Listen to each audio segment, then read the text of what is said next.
breeze, the half-hidden moonlight, and the senses of an assassin whispering the same thing. In the next instance, we meet our main protagonist, Leon, who receives compliments on his good work. Leon kneels and looks up at the voice that compliments him, thanking the respected Sir Daruth Robert.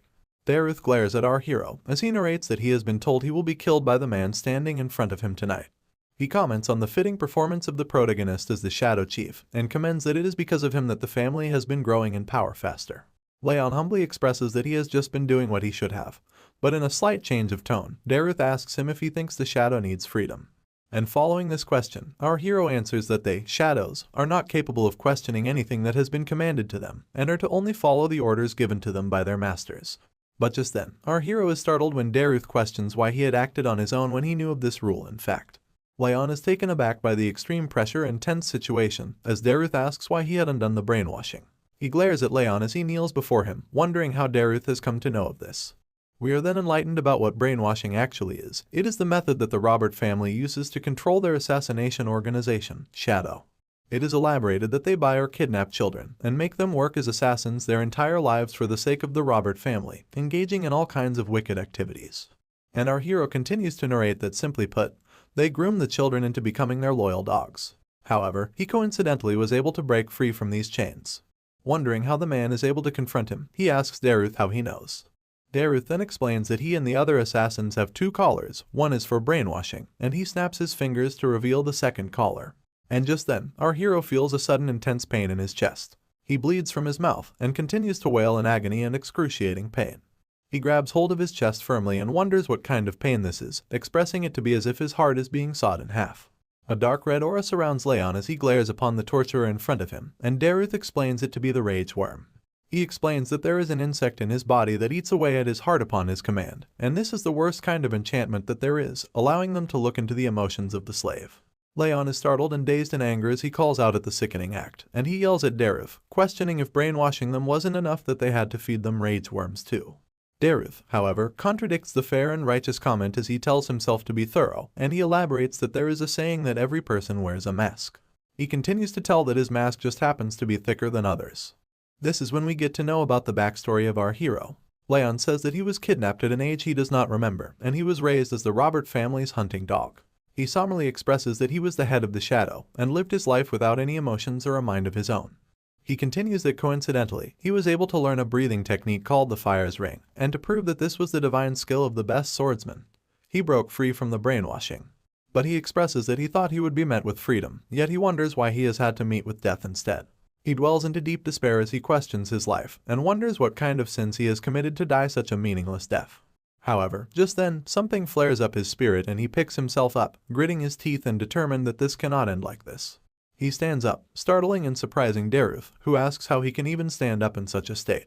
Leon's eyes glow and he glares at his opponent, preparing himself to attack. He is determined to take his arm or even just inflict a small injury. Our hero bravely leaps forward and approaches his torturer, screaming in full spirit and fury, expressing he won't just die so pathetically. Daruth sees the wrath of the slave approaching him, and he immediately raises his arm to counter. He slashes through our hero's body in just an instant. In the blink of an eye, we see our hero's body cut through with a sharp cutting slash, blood sputtering out, and his head rolling over on the ground as his eyes fill with emptiness. Daruth stands before the corpse of the dead slave as he contemplates that he thought he had prevented everything. But he is surprised that the slave has undone the brainwashing, and even attacked him through the pain of the rage worm. He then makes his leave and notices a small cut on his hand, wondering when was the last time he was injured. He's annoyed at being bitten by his own disposable hunting dog. Other assassins and caretakers make their way instantly to the scene as Daruth calls them to take care of the mess. Just then, we see that our hero has not yet given up, his eyes still glaring at the torturer stepping away in disgust. He contemplates the fact that Daruth is the strongest, and there was no way he would have won against him. Our hero dwells in despair and hopelessness as he slowly lets go, thinking that there is nothing that he could have done. But just before he gives up, the realization dawns upon him, and he contemplates his regrets, expressing that he is upset about living a life without a reason, being humiliated and manipulated all his life, and that he cannot complete the Fire's Ring. He calls out desperately, exclaiming that he does not care if he fights a devil or a god, he wants to get revenge no matter what. That's when a charm starts to glow right beside him. A system window opens up, and displays that he has been chosen by rage, and his body will now be possessed. But then, the system window turns red, expressing that the body of the vessel has died, and chaotically displays an error on the screen. In a change of setting, we are brought to a sunny and bright field where birds are chirping, and the sun shines brightly. A woman's voice holds a toy in her hand as she calls for someone named Sunny to look at her, and a baby's voice echoes as he reaches out his hands at the woman, calling her mama. The woman asks the baby what he thinks the toy is, and the baby mutters the words, for his baba. The woman is in awe of the child and picks him up, holding him close to her chest, but the baby appears to be somewhat annoyed. The baby expresses that he still cannot get used to this, and the voice of our hero once again narrates, telling us that the woman cuddling him is Sylvia. He continues to tell us that it is still hard to believe, while Sylvia holds him up in the air and playfully asks him to try and say mom. Leon states that it is still hard to believe that he has been reincarnated as a woman's child. With all the memories of his past life as an assassin, he first thought that he had been dreaming and sleeping for the past 100 days, and he did not wake up from a dream no matter how much he slept, so he accepted the fact that he has been reborn. Sylvia holds Leon in her arms as she mentions that the weather is good today, and she wishes for the patriarch to be back home soon so he can give him a handsome name. Leon gazes over at the woman holding him, and points out that she can't keep calling him Sonny forever. But in other news, he also mentions that the patriarch must be busy since he has not shown his face in the past 100 days. He also tells us that he could not figure out too much after reincarnating, but he acknowledges that he has been reborn into a wealthy and renowned family, expressing that it's better to be born into a powerful family than a normal one. And he adds that he needs to get his revenge after all, expressing that the rage and desire for revenge are still prominent in his mind. But still, he gets a hold of himself and acknowledges that he must be patient, because he does not know where this is, what the position of this family is, or what kind of situation he is in right now. Adding to his contemplation, he recalls that he was unable to complete the fire's ring in his past life, so he needs to be patient. He was called the best assassin in Robert family's history, and so, in order to enact revenge, he needs to swallow his emotions for as long as it takes. Our baby hero is curious, gazing upon the luxurious mansion, wondering if this family is more than renowned. But just then, his attention is diverted to a panicking voice that calls out to Sylvia, yelling out loud that the patriarch has arrived. When Sylvia is dazed upon hearing that her father is coming, Leon speculates that the patriarch is his grandfather. She exclaims that she needs to prepare for his arrival, but the maid tells her that it is too late, and he is already here. The atmosphere changes in the room as Sylvia and the maid both stand in a daze, and Leon experiences this change as he questions the sudden tension in the atmosphere. A voice yells out to make it known that the patriarch is entering, and a gate opens as a man follows through with 2 guards accompanying him. Leon expresses that just the man's existence is overwhelming. A royal gown flutters in the air as the man steps into the room, making our young hero squeak in a baby voice. He speculates and acknowledges the man who has approached him, and Sylvia greets her father in respect. The man has a beard, and he questions if the baby that Sylvia holds is his grandchild. This is when Leon realizes his identity. He points out the golden blonde hair of the man, the flame-like red eyes, and his ice-cold aura. He explains the man to be the zenith of this continent, the northern king of annihilation, Glenn Zychart. Our baby hero appears to be concerned and dazed as the patriarch gazes upon his grandchild, and wonders how the hell he got reincarnated into the most powerful family on the continent. Sylvia asks her father if he wants to hold his grandchild. All the while, our baby hero deems such a fate as ironic. Glenn, the esteemed patriarch of the house, exclaims that the baby will be named Leon, suggesting that the meaning of the name is to live like a shadow, as if the warrior is there but also not there. Leon's baby eyes widen at this statement. It's hard for him to process how he was given the same name as his past life. Night falls upon the land eventually, and moonlight shines through the room as Leon pretends to be soundly asleep in his cot. But actually, he is wide awake and wondering if everyone else has gone to sleep. He sits up and contemplates the fact that after 100 days, he now finally has his chance. He elaborates that he was always sleepy. Every time he would wake up, Sylvia would always be by his side, ready to cuddle him up. That didn't allow him to use his mana, but now, finally, he is able to sleep in a separate crib. Sighing in satisfaction, he expresses that he should get started. He sits upright, crossing his legs to perform a certain stance, calling upon the fire ring ability. Our baby hero explains that this continent's normal training method uses breathing styles. One absorbs nature's energy and gathers the aura in the energy core. However, he adds that the fire rings he has obtained use a different path. Enlightening us about the workings, he elaborates that when a mage uses his energy, it shapes the heart's ring, growing his overall physical abilities and energy manipulation techniques. Because of this, he mentions that this type of breathing technique is the best to become a perfect martial artist. Moreover, this sort of breathing technique has the advantage over transcendents like Daruth, who don't know its full capabilities. And so, he expresses that by using the fire's ring, one can grow their mentality and body. He desires that if he can make the Zychart's swordsmanship his own, defeating and enacting revenge upon Daruth won't just be a dream. Analyzing himself, he is skeptical, but he points out that it's because of such a premature body, filled with freezing energy, that his body felt cold even after sleeping for more than 20 hours. He closes his eyes to analyze how many places are blocked, realizing the number to be 9. He concludes that at this rate, he is going to die due to his circuits being blocked by the cold. He knows that he needs to break through them using the fire's ring, but he expresses that throwing away such highly pure cold energy is a waste, although he questions if he can fuse it with the fire's flow and circulate it throughout. Some time has passed, and our baby hero has concluded his training. Although he thinks that it is slow, he is still making very good progress. Just before he decides to move on to the next stage, he feels a bit agitated. He acknowledges that his body is tired, questioning the stamina of this premature body getting tired after such little training. But our poor baby can't help it, and he feels the weight of his eyes as he slowly closes them to sleep. Leon has soundly slept in his crib, and this is when Glenn, the patriarch, emerges from the shadows to observe his grandchild. He raises his hand above Leon's head, and small sparkles of energy twinkle around him. Night changes into day, and the sun shines upon the window of the huge and luxurious mansion. The cutest protagonist, Leon, crawls on the floor muttering nonsense, and Sylvia follows him throughout, encouraging him to crawl a little more while playfully squealing in joy. But Leon seems to be distressed and annoyed, expressing that playing with Sylvia is a pain.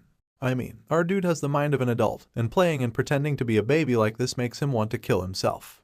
Sylvia, however, cannot have enough of cuddling with her child, as she fiddles with him and calls him playful names. All the while, our poor hero gets more and more annoyed, exclaiming that enduring the cold energy is better than this. This goes on when suddenly Sylvia is called upon by a strange voice, and her attention is diverted towards the man who calls for her.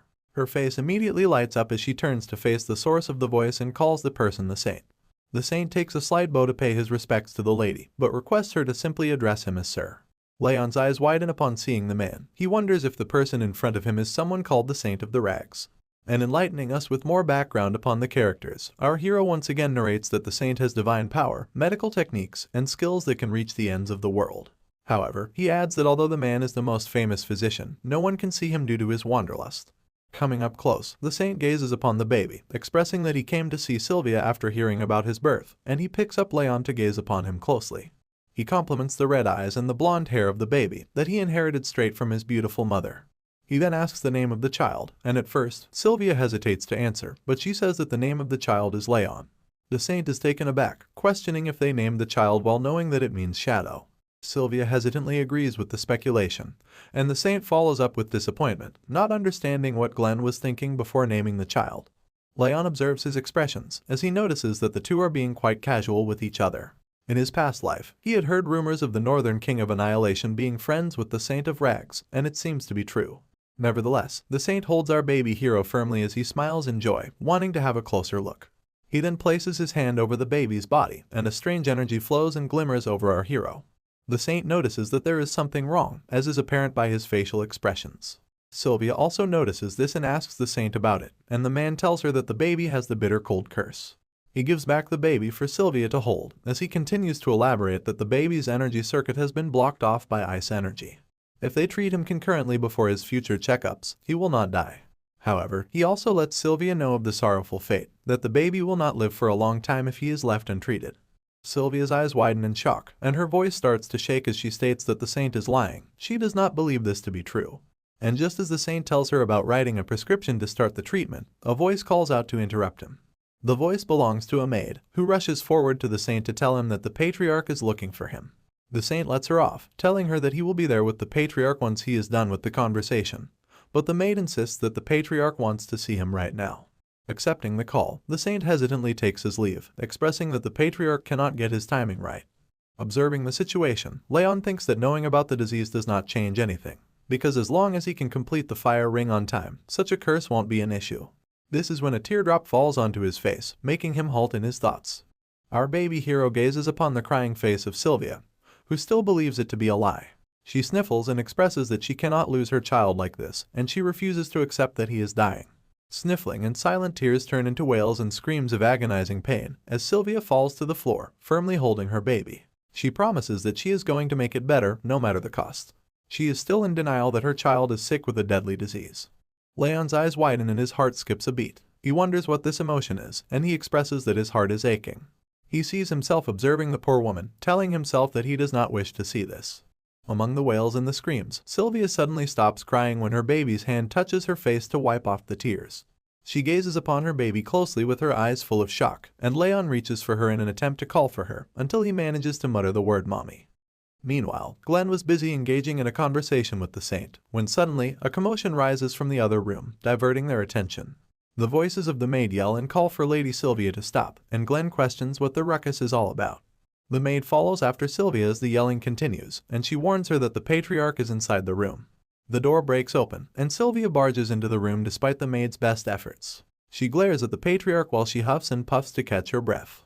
The red eyes of the patriarch, Glenn, glare at his daughter as he confronts her about the reason for this ruckus. He mentions the rude and unsightly behavior, demanding a suitable answer. But he stops mid-sentence when he sees his daughter kneeling before him on the floor with tears in her eyes, begging him to save her child. Starting right off where we left, Sylvia is seen begging the patriarch to save her child. However, the patriarch does not seem to be bothered as he sips away on his tea. Being persistent as she is, Sylvia exclaims that the patriarch is well aware of the child's state and how much the child means to her. She repeatedly asks him to save him. But adding to the bleak and tense atmosphere, the patriarch coldly questions why he would want to save someone who cannot contribute to the family. He expresses that the child is an example of how difficult a martial artist's life is. Sylvia continues to persuade the patriarch as she mentions the child to be his grandson. But he is not fazed. The most he can do for the child is to give him the Zygarde name, and he asks his daughter to be thankful that he is being generous even with such an offering. Of course, Sylvia's tears do not appear to stop as she wails and screams for her father. The cruel man then asks the guards to take her away, and the brutish men drag her out of the room. Sylvia's screams and wails can be well heard across the mansion, as she desperately shouts at her father to save her child. The cries do not go unnoticed because the saint observes this commotion. He sighs in disappointment and calls the patriarch stubborn. This is when, in a shocking turn of events, the saint questions what the patriarch plans to do now when he has called him to look upon his grandson's condition. The patriarch overlooks the confrontation and quietly sips on his tea, asking the saint to give the details. He continues to do so, saying that as Leon grows, the condition worsens with his age. But he emphasizes that thanks to the patriarch's aura pushing out some of the cold air, he will be fine for a bit. However, the unforeseen situation dawns upon the patriarch as it is made known that his grandson will not be able to become a martial artist. Following the patriarch's strange dilemma and behavior, the saint asks why he has named the child Shadow, expressing that there are many names that he could have chosen from. Interestingly, the patriarch mentions that the name, Leon, does not just mean shadow. He continues to enlighten the saint, as he mentions that 1,000 years ago, it had another meaning too. At the break of dawn, as the sun shines down, we are brought into the setting of the mansion as Sylvia holds down a spoon with some medicine. She encourages Leon to gulp down the medicine provided by the saint. Anticipating a speedy recovery, the maid and Sylvia both close their eyes, wishing the baby to be healed. They open their eyes at the sound of the baby squealing and reaching out his hand for his mother. Sylvia celebrates in joy along with the maid, Helen, happy that her son is healing and enduring. Helen agrees with the lady as she also adds that he must have understood their intentions. Holding her son firmly in her arms, Sylvia draws Leon closer as he contemplates feeling better. He notices the medicine to be the fire attribute medicine, which is creating warm air to push out the cold air from his mana circuits. Satisfied with the results of the medicine, Sylvia encourages and playfully asks if her son understands her intentions. Our baby hero nervously and hesitantly accepts taking in more medicine. Fast forwarding a couple of years, we are brought to a setting where our baby hero has grown. He narrates to fill in the gaps for us. Leon says that he started training after taking the medicine, and after achieving a groundbreaking first fire ring. 2 more years of training have passed. All grown up, our baby hero is not so baby anymore, and he expresses the same emotion as he continues to narrate his daily routine from the last 2 years. After playing with Sylvia and Helen around nap time and midnight, he would always train. Even more time has passed since the start of his training, and now our hero is 5 years old. We see a grown-up Leon sitting upright on his bed as he smiles in satisfaction, and a system window appears in front of him showing his achievements at such a young age. The window highlights that he has now finally achieved the 2nd Ring of Fire. By this time, it is revealed that Leon has managed to create the 2-star Ring of Fire. Leon observes and gazes upon the message window as he contemplates the factors of the 2-star Ring of Fire. He elaborates that at this stage, the flames revolve in cross-formation, and his energy observation gets more sensitive. The deep contemplation and celebration are, however, interrupted by Helen, who calls for Leon, expressing that he is up early this morning. She asks if she can take his laundry, and Leon approves. He observes Helen work her way through his laundry, as he realizes that she cannot see the message window appearing before him. And now we learn, as Leon tells us, that the message windows first started appearing when he obtained the 1-star fire ring. In a flashback, our hero narrates that he did not know what it was at first, but he soon realized it to be a comfortable status window that lets him check all his stats. He also mentions Helen's strange reaction when he first started interacting with the window. He expresses that it was evident that the message was only available to him. Continuing the deep contemplation, Leon expresses that although he has now achieved the 2 stars, his low stamina and the bitter cold curse remain. He strokes his chin and points out that improving like this would not have been possible if not for the fire attribute medicine. Dwelling back on past events, he expresses that during these 5 years, Helen and Sylvia, along with everyone at the annex, have been looking after him diligently, taking care of him like a prince. Rubbing the back of his head, he believes all this prince's treatment must have had an influence on him as well. But it soon dawns upon him that he still has a lot of time left, and he is only yet 5 years old. He then contemplates his condition, elaborating that the curse is a problem, and so is the low stamina, which work together to get in his way if he tries to move even a little bit. However, in his past life, he was known as the best assassin on the continent, and he had learned the greatest technique of the Ring of Fire. Our hero draws a ball of fire that revolves and hovers in his hands. He plans that once he completes the Ring of Fire, using his past experiences, the weaknesses will soon be gone forever. He adds that upon learning the Zygarde's swordsmanship, he will be able to slay Dareth's neck. But as Dareth is one of the strongest transcendents on the continent, Leon knows that he won't be able to keep his mind stable if he goes insane from revenge. He concludes that even if it's slow, he needs to gain the power and finish him off when the opportunity arises. Just as our hero determines to train even harder, a voice calls at him, acknowledging that he is awake. He turns his attention towards the voice and finds his mother, reminding him that they have to go somewhere today, and asking him to get changed so they can leave. Leon looks out the window and elaborates that the powers that maintain the balance of the continent are called the 5 demons and 6 emperors. As a cart travels across the stone road, our hero continues to explain that of those powers, he has been born into the Zygarde family, which belongs to the 6 emperors.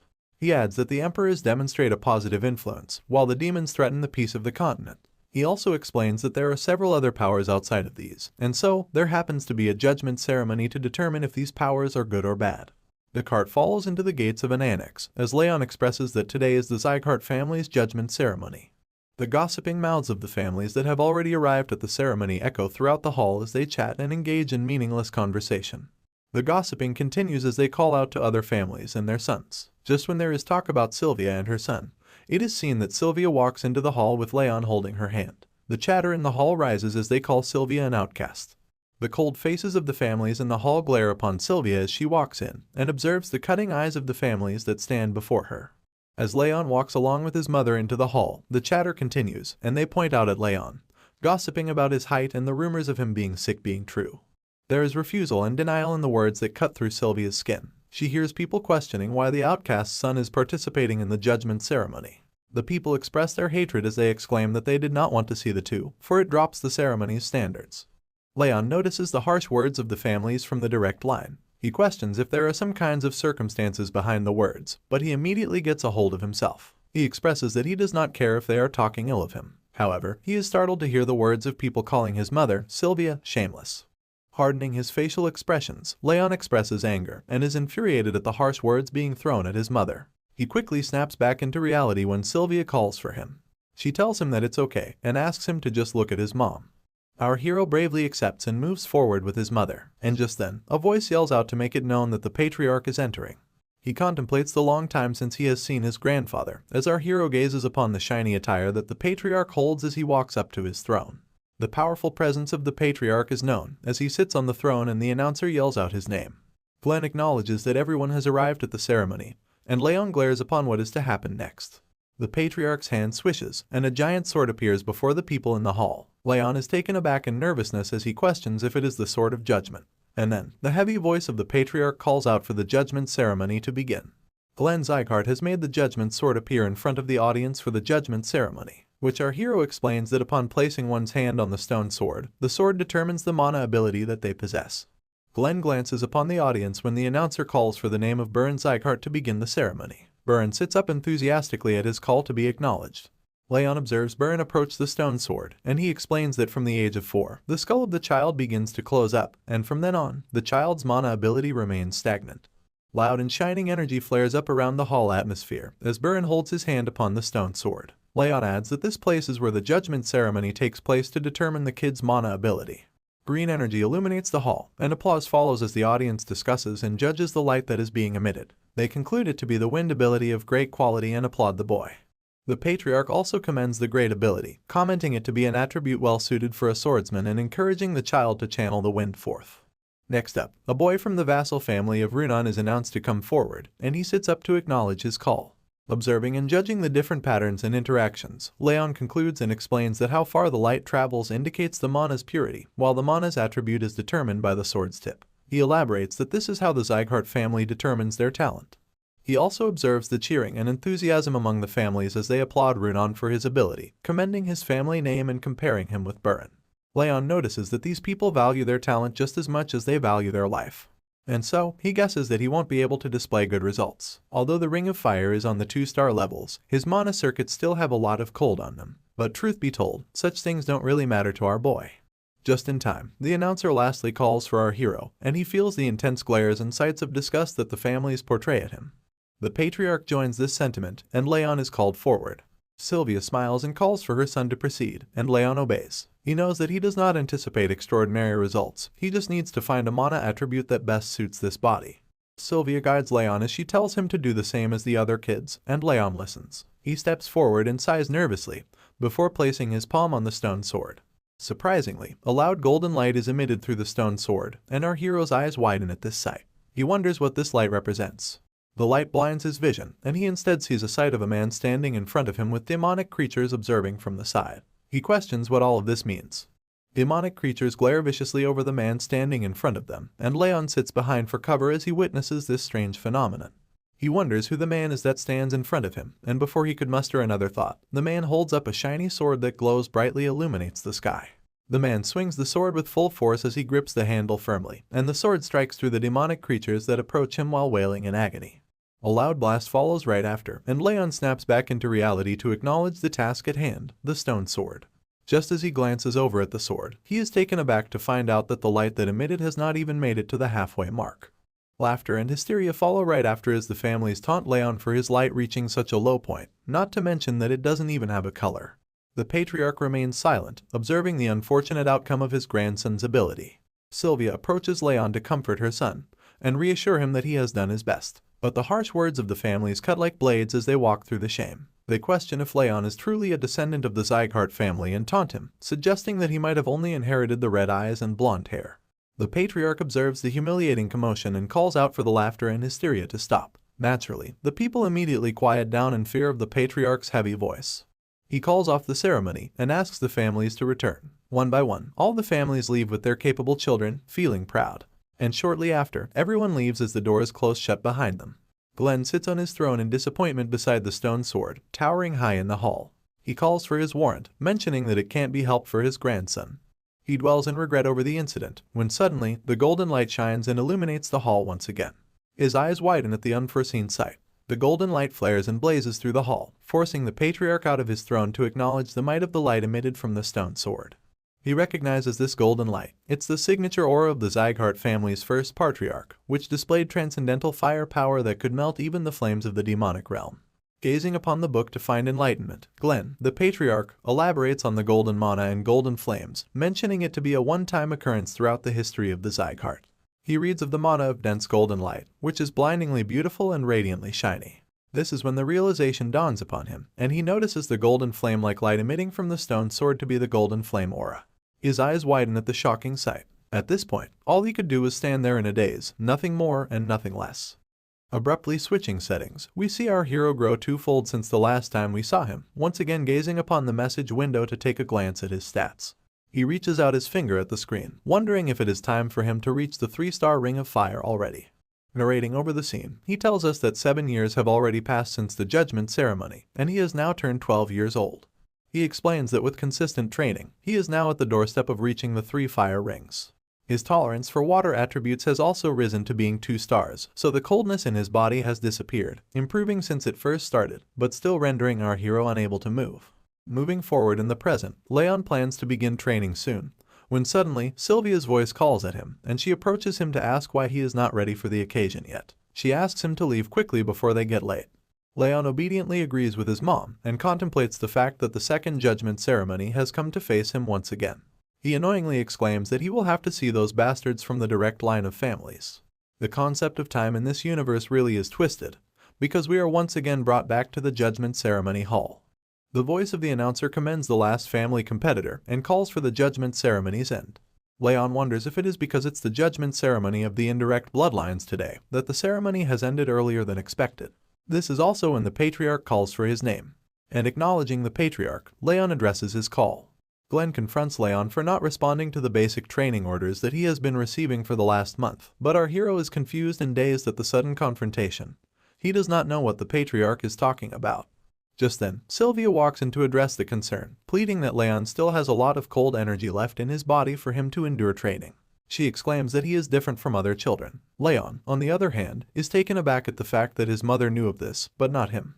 Despite Sylvia's desperate attempts, the patriarch coldly denies to entertain any such thoughts, emphasizing that this is the Zygarde's land, and there are no exceptions for the one named in the Zygarde family. He expresses that if one cannot walk, they must crawl in order to train. Sylvia continues her desperate attempt, and her voice shatters down as she pleads the patriarch for a bit more time. But once again, the patriarch does not like to play around. He confronts and questions her if she will leave the family once again with the child. She is startled and forced to stand in a daze as the patriarch enforces that this is the Zygarde land, and she must live according to their ways. He warns her that if she does not wish to comply, she is free to leave right this moment. Falling into deep despair and regret, she recalls all of her past mistakes. All the while, she hears the harsh words of the people, taunting her and calling her names, claiming that she will run away again. But this time, she won't have any more energy cores to destroy. The words cut through her skin, and she is shattered when the people shame her for being from the direct bloodline. Observing his mother's expressions, Leon understands why she gets treated so harshly. It is because she had abandoned the family once before. He explains that Sylvia has had traces of learning martial arts, but no mana energy. He tells us that after breaking her own mana circuits and energy core, she had left to marry his father, who had died while she was still pregnant, leaving her no choice but to return to her family. Leon understands that a member of the direct lineage that had left on her own and came back crawling would be treated poorly. However, he steps up in front of the patriarch, making his emotions of anger clear. Now, he is her son, and he cannot watch her mother get treated so harshly. Looks like a confrontation is imminent, but will our hero's grandfather actually show him mercy for standing up to his mother? In spirit and determination to protect and shield his guardian, Leon walks up the hall to confront the patriarch, while Sylvia desperately calls for him to stop this madness. She yells that she will fix everything once again. Denying his mother's wish, Leon walks up in front of the patriarch and sheds light on the matter. He expresses that, as the patriarch has ordered, he will begin his training next month. Seeing the bravery and determination of our hero, the current martial hall master asks if he was not made aware of this training lease. He expresses that even if he wasn't, he should not pursue the training with his current condition as he is still sick. He presses that Leon should give it up. The show of bravery does not end here, as Leon is persistent and tells the martial hall master that it is okay, and he wants to live up to the Zygarde name. Upon hearing this news, Glenn, the patriarch, viciously glares at Leon for claiming such a difficult feat, and he questions if Leon understands the weight those words carry. The intense pressure of the patriarch's aura courses through Leon's body, and he feels the immense force of the patriarch's ability. He is taken aback and startled, as is apparent by a small spatter of blood that drops on the floor. Leon's eyes widen as he firmly tightens his fist. He concerns and points out that just the patriarch's glare can do so much, elaborating that the feeling is as if his heart is being crushed by the immense force of the aura. He concludes that the patriarch is much stronger than Robert, and he asks himself if this is the true power of the King of Annihilation. Helen and Sylvia rush to his aid, and they comfort the distressed hero as the martial hall master joins them. He encourages the patriarch to calm down, exclaiming that Leon is just a child.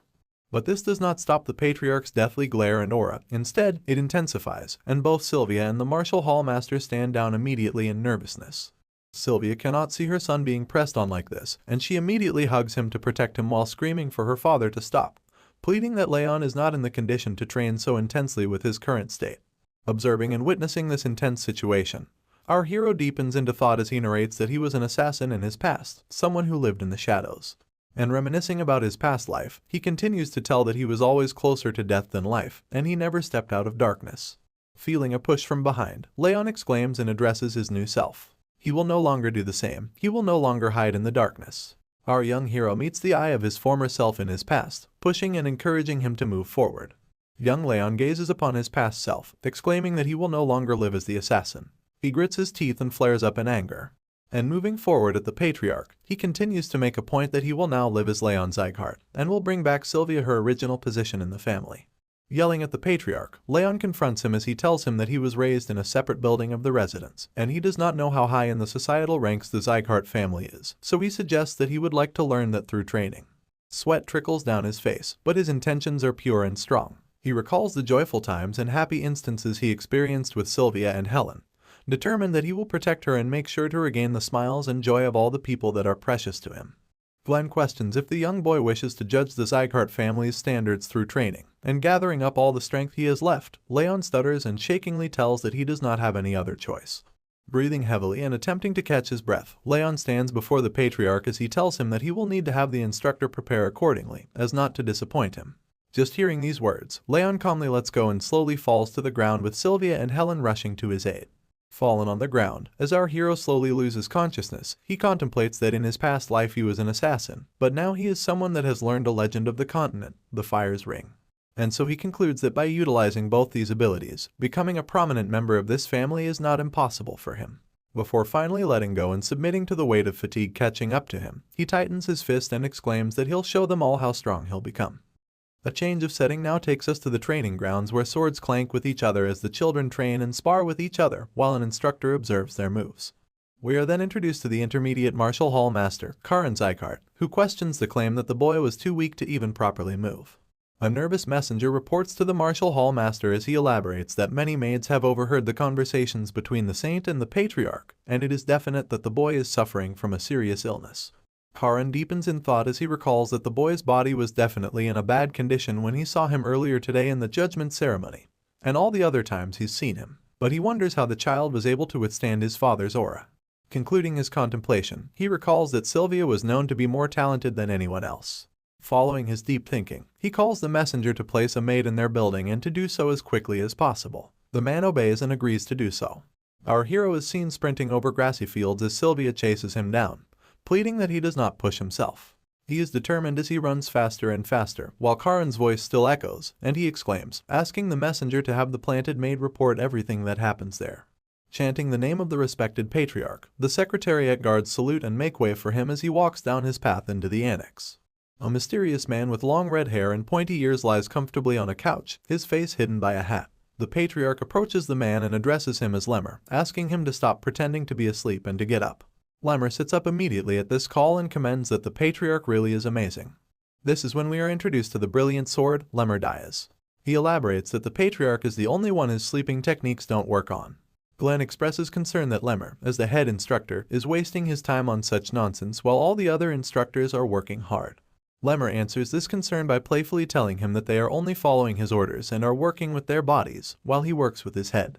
Annoyed, the patriarch exclaims that Lemmer has not matured even after 50 years, but Lemmer laughs it off, stating that people don't really change, and besides, he is an elf anyway. Observing the patriarch's concerned look, he asks if he is here to talk about his grandson too, and he adds that Sylvia had come too. This surprises the patriarch, and he explains that she asked him to make sure that Leon does not get hurt. Lemmer stands up to face the patriarch as he elaborates that if he is here to ask him the same, he is wasting his time. He elaborates that Glenn himself had expressed that he won't interfere in the 5th training hall. Following this rant, Lemmer presses with a heavy tone that he won't make any exceptions for his grandson either, and the patriarch surprisingly agrees to this, which shakes up Lemmer, who expected a different response. Glenn stands firm as he asks Lemmer not to lessen the intensity of the training, stating that he does not want any weaklings. Taken aback, Lemmer gasps and covers his mouth to express the sheer shock that the patriarch has put him through just as the realization dawns upon him. He bursts out in awe and flutters, stating that the patriarch must love his grandson very much and is projecting that love onto him, which he could not give to Sylvia. This angers and infuriates Glenn, and he exclaims that if he was not his veteran friend, his head would be rolling off the floor. Adding on, Glenn asks Lemmer not to go easy and to fail all those who are unworthy so that only the worthy ones can receive his training. Lemmer agrees with this claim and expresses that he will do as he wishes. Concluding their conversation, the patriarch asks for his leave and steps away as Lemmer enthusiastically sees him off. After the patriarch has left, Lemmer dwells and wonders what Leon is like as he stands across his table and thinks of different training regimes. The message window appears once again to showcase our hero's now updated abilities and stats, highlighting that he has now achieved the 3rd ring of fire. Our hero is a sight for sore eyes, and we see him once again as he interacts with the message window. He smiles to contemplate his achievement and expresses that the 3-star rings really do feel different. He explains that his sensitivity has increased, and his mind feels a lot clearer. Recalling where we left off, he sees Sylvia helping him up as she scolds him for pushing too hard on the first day. Narrating over this memory, Leon elaborates that thanks to Sylvia stopping him at the right moment, his body is now becoming more flexible. He gazes upon the message window to tell that this magical status window is also quickening the growth. But this is not the right milestone for him, and he expresses that the Zygarde's training is infamous for its difficulty. He exclaims that just being a 3-star fire ring is not enough, and adds that he needs to have a good foundation to be able to build tall buildings and survive. He imagines himself as a commandant in the Zygarde family, as he continues to state that he will excel more than anyone else, so that all the guys who have mocked him will shut up. And then, he empathizes with the heavenly swordsman, Daruth Robert, determining that he will not rest easily until he has slain him. However, just then, our hero is snapped back into reality when a voice calls to him. He looks over to find Sylvia, his mom, calling to him and asking why he is still up. She sits across from him on his bed, and upon questioning by Leon about what she is doing up so late, she mentions that since he is going to the training hall tomorrow for training, she wanted to talk to him before he leaves. She gazes upon her child and questions, must he really go? She comes clean and reveals that she does not want him to go. She elaborates that Leon does not express when he is hurting, adding in concern that he might get injured or hurt badly. Persistent as she is, she exclaims that she actually wants him to go, but she cannot help the concern as she voices it and asks him to postpone his enrollment to next year. But Sylvia is taken aback when Leon blatantly refuses and denies this request made by his mom. And recalling all the bad and humiliating moments, he elaborates that he cannot stand it when everyone from the direct or indirect bloodlines, or even when the workers from their annex see her, their eyes fill up with disgust. He exclaims that he can't stand it at all. Sylvia is speechless at this digression, but Leon continues to comfort his mother as he elaborates that he believes that she will be treated better if he does well in training. Nevertheless, she smiles, and she fidgets and plays with her fingers before she nervously states that she is sure Leon had thought it was strange why they live separately, and why people talk badly about them. She recalls her memory to explain that she fell in love with his father coincidentally when she was on a mission, but it was difficult for her to be with him since he was just a knight. Then she narrates that she shut down her monocores and left the family. She also tells Leon that he actually has a sister named Sia, who is 10 years older than him. She recalls and tells that they were living peacefully when Eden's executive ambushed them, and amidst the battle, she expresses that Leon's father was not that powerful, and unfortunately, she was pregnant with him at the time. And somberly expressing, she tells that there was nothing they could do against them. However, she adds that his father had hired guards without her knowledge, but she regretfully informs that they arrived at the scene too late because by then, his father and sister were already dead. She concludes the story, elaborating that this is why she came back to the family, not knowing what to do and why the family treats them like sinners. Adding on, she tells him that she really could not say anything against it. Leon thinks about this whole situation and deems his mother selfish. Elaborating, he tells that she threw away her responsibilities in the name of love and came back crawling to be saved. He expresses that he now understands why the family treats her so coldly. However, emotions take over our hero, and he states that she is the one who gave him a new life and showed him affection for the first time. And he makes a point that even if everyone else calls her selfish, to him, she is the only mother he has had in both lives. Leon then asks Sylvia if she regrets it, if she wants to go back to the time before she left the family, but she denies. And she explains that she used to feel invisible in the family before, but she felt like a real person when she finally left, and she expresses that it is enough for her, being happy then and being happy now. Continuing the heartfelt conversation, she apologizes to Leon for being such a terrible mother, but she is interrupted by Leon, who states it to be fine. He addresses his mother and tells her that he will be fine, so he asks her not to worry. Gazing into each other's eyes for a moment, Leon smiles at his mother while he reminds himself that even if everyone else calls her selfish, she is his only mother, and he can always get his revenge after he helps her regain her position in the family. Mumbling turns into slow tears, and slow tears turn into sobbing as Sylvia wails in front of Leon, surprising him. He asks her to stop crying, and this mother-son interaction ends here. Leon sees his mother out of his room as he sighs and expresses that reassuring her was really hard.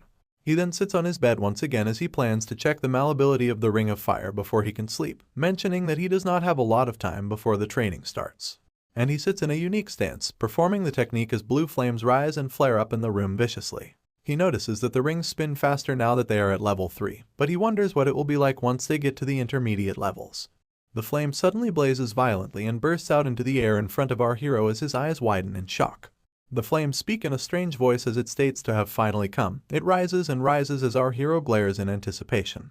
A giant ball accumulates in front of him as it viciously smiles, and elaborates that the time has finally come when his rage has reached him.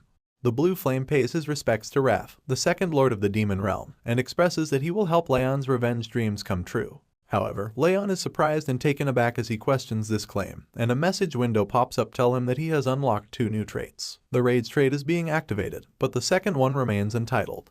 The blue flame continues to rage and blaze as it expresses the offer to our hero, but it is taken aback in shock and stops midway to address the concern.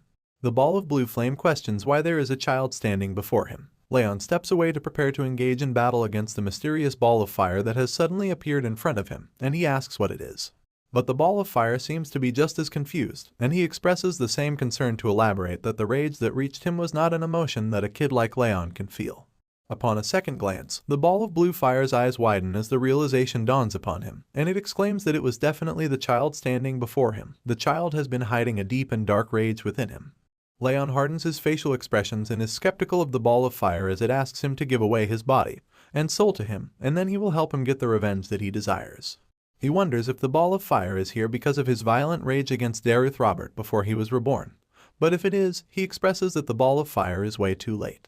Following the skeptical nature and suspicion of the ball of fire, Leon denies his offer and states that he will get his revenge on his own. This confuses the ball, who anticipated an answer.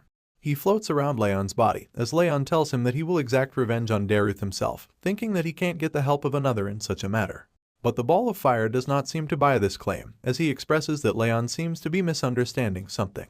Smiling widely, the ball rises up once again and states that he is not here to negotiate. The huge ball of fire blazes again, and it viciously glares at our hero to alert him that he has already made his decision. Although the flames catch onto Leon's body, he immediately notices something strange. The flames are cold. Realizing this could only mean one thing, Leon steps back nervously. The ball of flame flares and rushes forward as it yells that now, all Leon needs to do is give him his body. Leon steps away from the threat as the blue ball of fire approaches him. The fire approaches nearer and nearer. There does not seem to be anything that our hero can do, and the flames finally reach Leon's body as a burst of light illuminates the room. Following the strange interaction, he does not seem to be feeling too well as he grabs hold of his chest firmly. His eyes widened in shock, and he expresses that he feels as if his mind is gonna freeze over. He wonders if it is the attribute of cold that is causing this strange and uncomfortable feeling. A mysterious and vicious avatar dawns over Leon, as its heavy voice instigates him to think of the person to bring up the rage, and he will kill him even if it is a god. Shivering and shaking, Leon rubs his hands over his arms, curling up into a ball as he expresses that he is able to endure the attack somewhat thanks to his water attribute tolerance ability, but he realizes that this attack is not just cold. Adding on, he elaborates that the mysterious entity is consistently stimulating his rage. Awful and torturous moments from his past life constantly replay in his head, as he is reminded of the pain he has endured and the days he has spent in torment. The mysterious man hollows over near to our hero's ear, as he exclaims that he will break the man's skull and eat up on his flesh, and so, Leon gives up on his body and lets the man take over.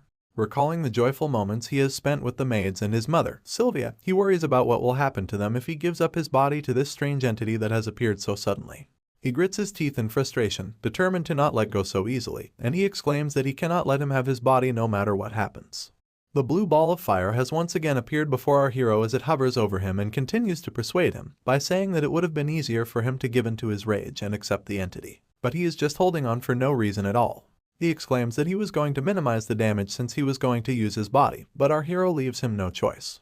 It expresses that it will just swallow Leon whole without waiting any further, and it seems like the situation is worsening. It's apparent by the look on Leon's face as he attempts to catch his breath, and he expresses that it feels like his body is going to break into pieces. Holding on to dear life, our hero expresses regret, realizing that he is almost at his limit and he'll end up dying at this rate if he does nothing at all to survive. But just then something clicks in Leon's head as his eyes widen and the realization dawns upon him. He grips his hands together and grits his teeth to give it his all, elaborating that if he could endure the cold due to his water tolerance attribute, then he might be able to reduce the pain in his body and mind through the ring of fire.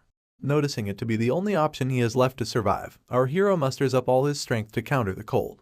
And his move works as the heat from the ring of fire slowly pushes away the cold from Leon, surprising the ball of blue fire.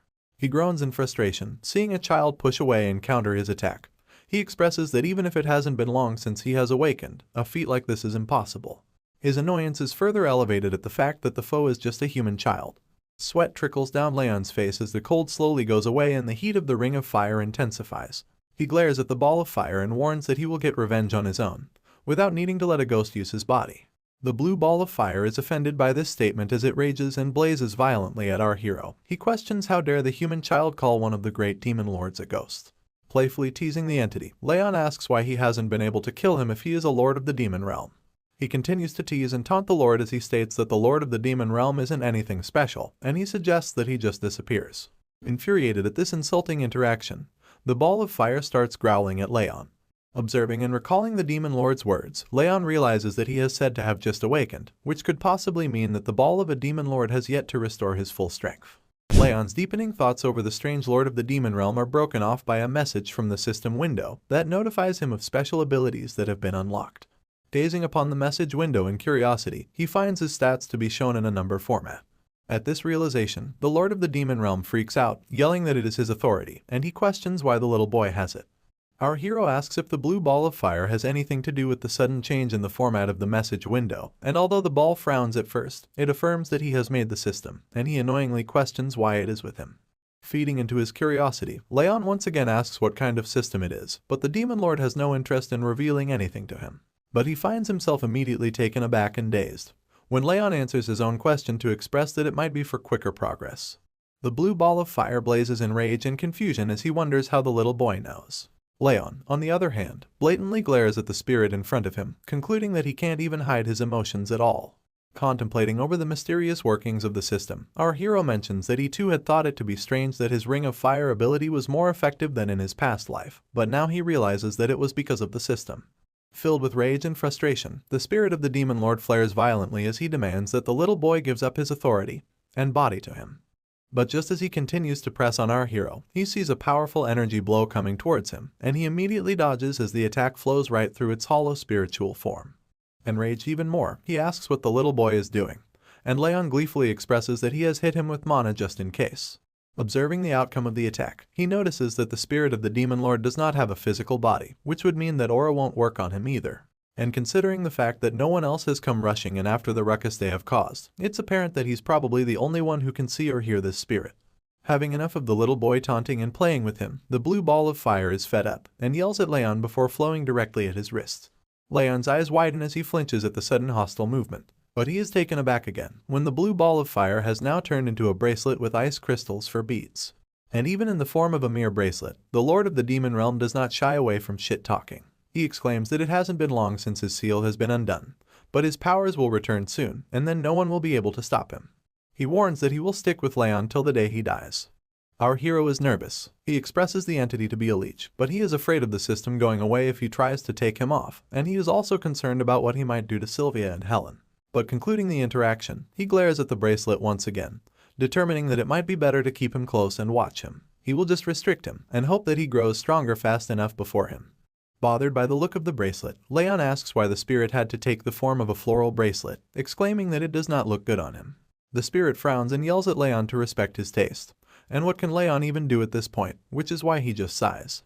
The sun brightly shines over the morning ground, and Helen and Sylvia are seen waiting in the grand hall of the annex. Sylvia is worried for her son, while Helen consoles and comforts her, assuring her that the young master will do well. That's when Leon finally comes down from his room. He calls out that he is ready, and Sylvia and Helen immediately glance over at our young hero walking down the stairs. He smiles and expresses that he will now be going to the training hall. Our hero leaves the annex for his big day at the training hall, and Helen can't help herself but worry for her young master as she asks him not to push himself too much. Leon affirms her concerns and takes his leave.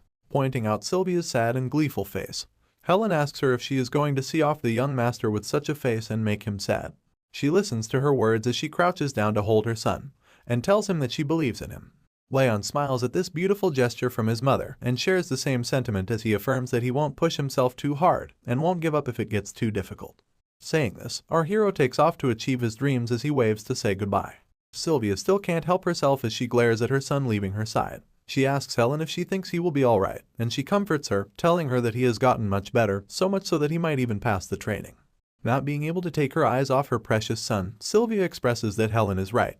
But she still cannot let go of the fact that Leon is different from other children. A few moments before the great send-off, we see Sylvia hugging the young master, as Helen notifies her that the instructor assigned to him is the best in the Zygarde family. She comforts her once again, saying that Leon has been trying really hard recently, so she is sure that he will be able to make it. And Leon shares the same determination, as he repeats Helen's words and tells his mom that he won't get hurt, staying true to his promise. He asks her not to worry. But Sylvia, being a mother, can't stop crying as she holds onto her dear son. Leon expresses that he will stay true to his promise and make sure to keep himself safe. She recalls her son's words, asking her to trust him, and she holds onto her chest, calling for her son as he walks away. Shaking and trembling, Sylvia is in despair. She does not want her dear son to leave her. Exclaiming, she asks him to come back safely, while Helen comforts her to get a grip.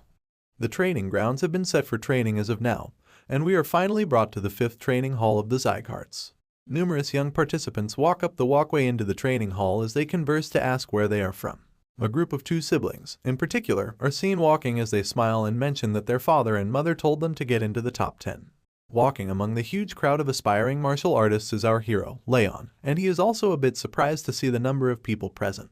He elaborates that it's not just people from the Zygarde family's direct and indirect bloodlines, but also recommended students from the vassal families and outside.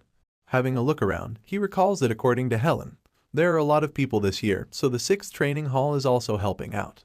This is when he overhears students chuckling and whispering about, calling and pointing fingers at him. He looks over his shoulder to find students laughing and whispering as they make fun of him, expressing that he looks weak and fragile. The students also make fun of the floral bracelet, calling forth the spirit of the blue ball of fire, as it enrages and flares violently in question at the insult. Leon walks calmly up to the 2 kids as the blue ball of fire flows around them. He exclaims that the kids are parasites that do not know humility, and he will rip out their eyeballs and crush their spirits if they don't shut the fuck up. Instead of buzzing around like mosquitoes, Leon wants these brats to say everything to his face. This unexpected confrontation shakes up the students as they immediately turn back to face Leon. He confronts and asks the students if they do not know the saying of not speaking ill behind someone's back, especially if they cannot say it to their face. The kids are taken aback in fear as they mumble to point out that Leon is degraded to living in an annex, and he isn't even from the direct bloodline. But he will not be fazed by the harsh words, as he simply mentions that the students too are from the indirect bloodlines, which does not give them the right to question how he dares to confront them. The students snap and are enraged at Leon talking back at them. They exclaim that such is the tone someone uses when they're talking to a person below their own rank. And in a fit of frustration, one of the kids rushes forward to grab our hero by the neck as he cocks back his fist to attack. Leon also prepares to fight back. His eyes start to glow red, and he glares at the opponents before him. In the next instance, a voice yells out to stop the fight, and the kid stands down immediately, concerned about the consequences. Another kid walks up to them, saying that the training is starting soon, and points out that this place has outsiders visiting too. He questions if the students plan on shaming the Zygarde name. He is introduced to be from the direct bloodline, Buren Zygarde. Buren faces off against our hero in an intense stare-down, as the 2 students stand beside him in shame and apologize to the boy of the direct lineage. The arrogant boy crosses his arms to mention that our hero is still not aware of his place. He exclaims that Leon is nothing more than dust, telling him to stay low if he doesn't want to get kicked out of the annex. Following the confrontation, Buren recalls the time at the judgment ceremony, pissed that Leon getting the patriarch's attention was just pure luck, and he just used the situation to his advantage. Buren scoffs and frowns, concluding that a loser like Leon will definitely fail the training. Our hero observes as Buren walks away, asking him to leave if he is not going to behave, also mentioning that he is not going to pass the training anyway. But before Buren can leave, Leon points out that he has heard enough of his nonsense. This startles him, as his eyes widen in question at the unexpected statement. Buren immediately turns his head at the disrespectful child, and our hero continues. He insults Buren for his arrogance, claiming that the only thing going for him is the fact that he's from the direct bloodline. Aside from that, Leon warns him that he has no right or authority to talk down to him when he's not even a trainee. He then taunts him even further by saying that he might actually be able to do something if he goes and complains to his father like a brat. This enrages Buren as he grits his teeth in frustration, and his eyes sharpen at the bastard who has spewed such nonsense. But before he can do anything, a door bursts open beside the 2 growling beasts ready to kill each other.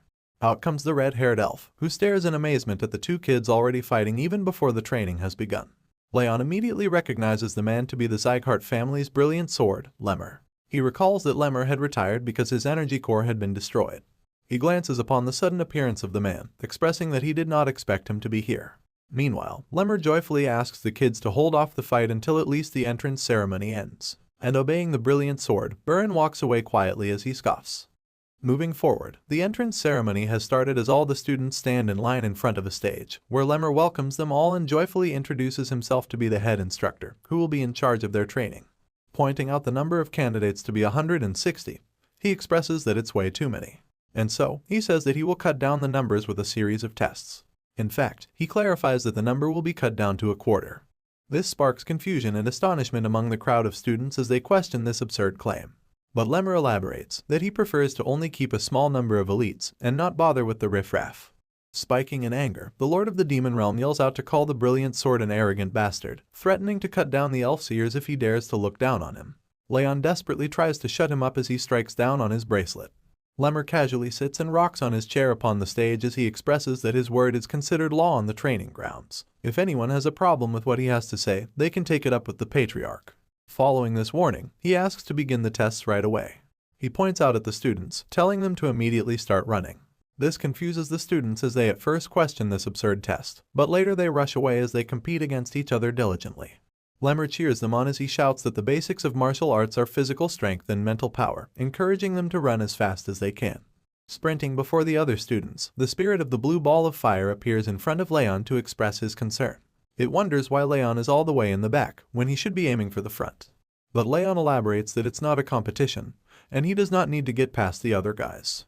Leon knows that Lemmer is observing, expressing that he looks into others' potential and temperament, and he won't be judging based on just what the eye can see. Sweat trickles down his face. He huffs desperately, attempting to catch his breath, and he assesses that the winner in this test is the one who endures till the end. Concluding his assessment, he is determined that he will make it till the end no matter what.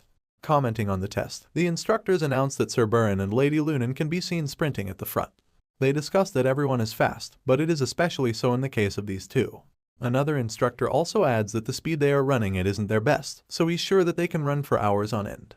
They continue to observe the students as they rush away on the track, as they commend the speed of the leading two to be extraordinary for their age, which means that their future growth will be incredible as well. Turning their attention to our hero, they point out at him among the participants. They comment that he's been in the back all this time, unable to catch up, but they acknowledge that he is sick, which actually makes it impressive that he can run at all. Lemmer looks upon the two instructors, observing the race and our hero as they conclude that he is going to fail. But Lemmer's expression seems joyfully astonished, as he smiles and elaborates that it's interesting that he has never seen something like this before. Following into deep contemplation, Lemmer expresses that the humans whose talents he could not calculate were just the strongest people on the continent, which made it difficult to see the depths of their power. But as far as other people go, he can easily see their potential. For example, he can tell what sort of power Burin and Lunan will hold in their future. However, while pointing out at our boy Leon, he expresses that he cannot see anything at all. Lemmer concludes that this could only mean that Leon is stronger than him, therefore he is out of his reach. He strokes his chin in curiousness and smiles as he remarks it to be interesting. The two kids that picked on our hero earlier now run past him as they point out that he had been so arrogant before, but now he can't even keep up with them at all. Leon is in last place, so the brats guess that he will fail the test soon. Not letting anything get in his way, our boy still continues to sprint and run with all his might, as he suddenly looks up in concern and questions that they're just running, even though it is supposed to be training. In his past life, Leon had to constantly run for his life from starved beasts, which was just a basic part of his training as an assassin. And so, he sprouts a wide smile on his face as he comments this training is far too easy in comparison. The race continues in full spirit as the students rush forward on the track. Observing the students is Lemmer, the brilliant sword. He singles out Leon, questioning how he is still running. He elaborates that Leon had exhausted his stamina long ago and is way past the boundary of determination. Lemmer concludes that Leon shouldn't have any stamina left in him to squeeze out. He can tell that our boy has the same kind of mentality as those who have been trained to survive until the brink of death, which is quite fascinating for a young child. Observing this amazing talent, Lemmer deems the young master to be quite interesting. Seeing Leon continue running and keeping up with him enrages Burin. He scoffs and questions just how Leon is still able to keep running, when he was told that the boy was too weak to train. He recalls the information provided by his messenger that the Saint of Rags assessed Leon with the curse of the bitter cold. Leon has a low chance of surviving childhood, let alone learning martial arts. And even at first glance, it's not a secret that Leon looks fragile. Annoyed at things not going according to plan and everyone proving him wrong, Burin grits his teeth in frustration before yelling out the move, or utilization. A burst of energy follows right after, with beams of light crackling around his body. In his childish rage, Burin has started using his aura in the race, just to show off that he's much better than everyone else. And he rushes forward with electric beams crackling and sparking around him, leaving behind Lunan and Leon who follow him. Witnessing the sudden change in speed and agility, Leon is quite taken aback. He observes that although Burin speaks like a noble, he is just a kid. In comparison, he thinks that Lady Lunan might actually be much more mentally mature than the brat who rushed ahead. Keeping his focus, he then concludes that this is just a test and not a competition, so there's no need to break his pace just because his opponent wants to show off. The sun shines down once again as the hot beams scorch the ground, and all the other students who withdrew from the test due to exhaustion fall to the ground as they catch their breaths. The two kids that called Leon names and bad-mouthed him observe and question how the boy is still able to keep running. Another student adds that she had heard of Leon being weak because he is ill, but this result contradicts everything. Our brave young master keeps on going while the students wonder how he does not get tired. But you see, Leon denies these absurd claims because he feels as though he is about to die due to the coldness in his body. And he adds to the bleak situation, expressing that it also feels like his heart and lungs are going to collapse at any moment, but he is determined. He utilizes the ring of fire to squeeze out any little stamina that he has left inside him. Whatever the circumstances, he smiles at the conclusion that the ring of fire is improving quickly, and he plans that he just needs to activate it to full force in order to feel its proper effects. But before he can proceed, the voice of the blue spirit pops up once again, calling our boy pitiful. He questions the state of his body, and claims that he is nothing but his future vessel. The spirit of the blue ball of fire reaches out once again beside him, as he demands him to hand over his body and soul instead of trying to surpass the blue-haired human. Exclaiming in refusal of the unfortunate situation, our hero calls for it to stop. But it's too late. The spirit yells out that it will freeze everything, and a wave of freezing coldness strikes Leon. He frowns in pain and agitation just as the strong cold hits him, but he knows that he must endure the cold in order to pass the test and move on. Slowing down his pace, he feels as if his mind is being taken over by rage, but he knows he must endure it and pretend as if nothing is wrong. Fed up with the nonsense, Leon now confronts the spirit, asking him to stop this sabotage and stay still because this instigating act won't work on him. But the demon lord is persistent and questions Leon's claim, elaborating that there is no human that can withstand his rage. The cold intensifies and cuts through our hero's vitals, as is apparent when he grabs hold of his chest from the immense pain. The freezing cold strikes again, and the demon lord viciously expresses a desire to see how long he can endure the pain. This small setback is nothing for the brave warrior, as Leon knows that he has to endure the pain no matter what. Because if he shows even the slightest hint of weakness, the demon will swallow him whole. The pain intensifies and grows, but Leon holds his own to survive. The blue ball of fire is enraged, and it yells in frustration, questioning why his rage won't work on the weak little boy. Seeing the outcome of pushing himself too far, the fatigue catches up to him. He expresses that his body feels like it's going to collapse, and he might die at any moment. His eyes begin to close slowly as his consciousness slips, and he acknowledges that he cannot breathe properly. The intense situation now lessens when, before more damage can be done, the brilliant sword of the Zygarde calls for the test to be over, and all the students participating in the test fall like flies to catch their breath and take some rest on the ground. Leon also joins the students to catch his breath as he sweats profusely, while Burn glares at him with a look of frustration, calling him a determined bastard in annoyance. While catching his breath and breathing heavily, he acknowledges that he almost died and concludes that this life isn't going to be easy either.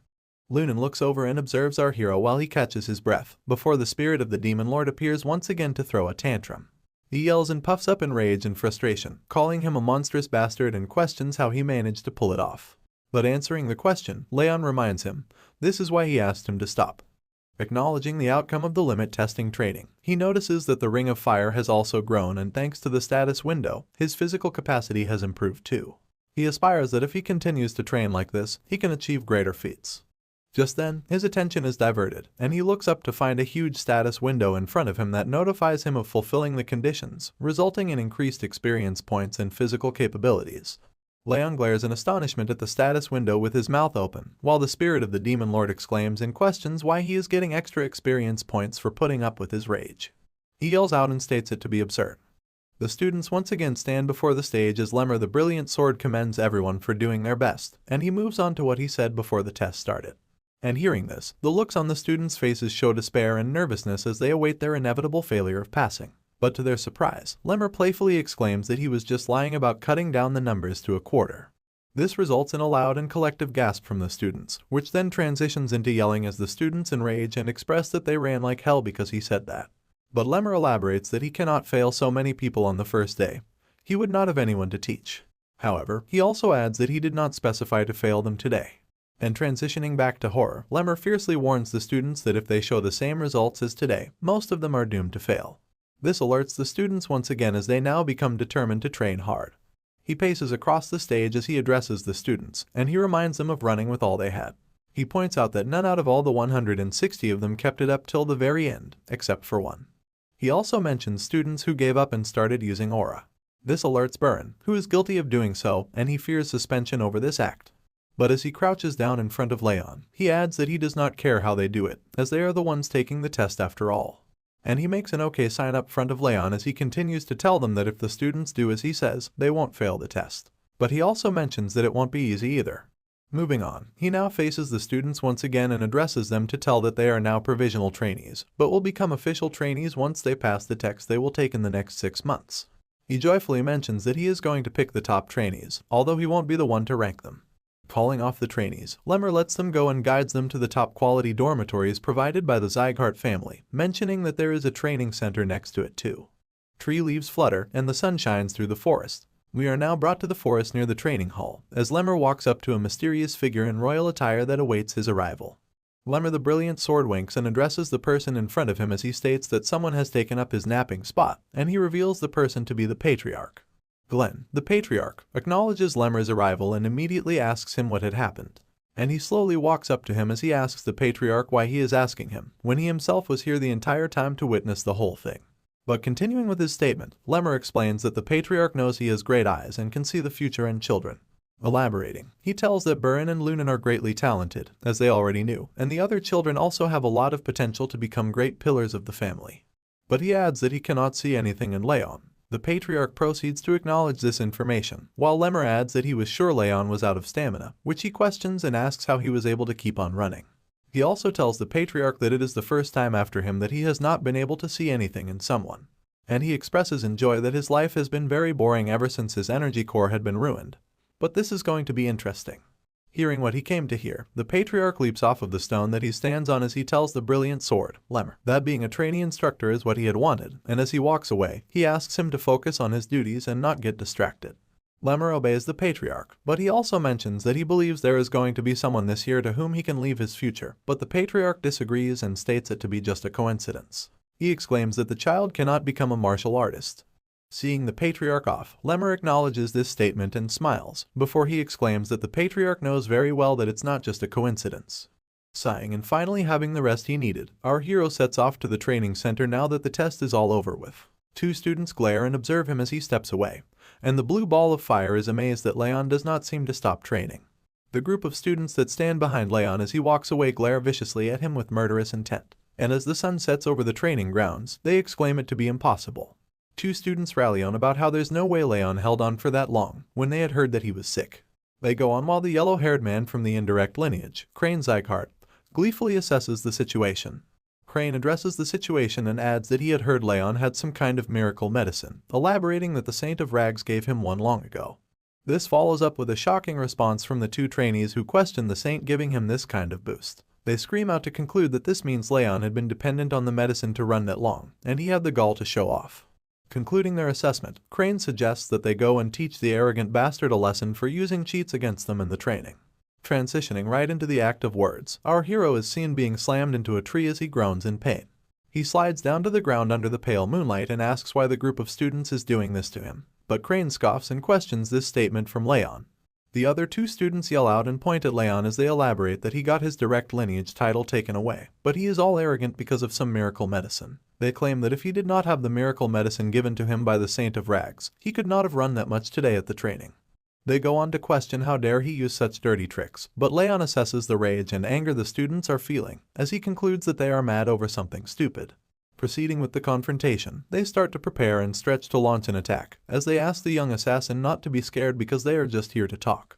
Crane leads the group as they stand before Leon and threaten him. He asks him to rest assured as this kind of thing happens often, before he rushes forward at the young assassin, exclaiming that the instructor asked them to talk more to each other. Leon slowly stands up, while the spirit of the Lord of the Demon Realm questions if he is just going to stand there, listening to them talk to him like that. He also mentions that he is supposed to be his vessel, but he expresses that it's not that big of a deal.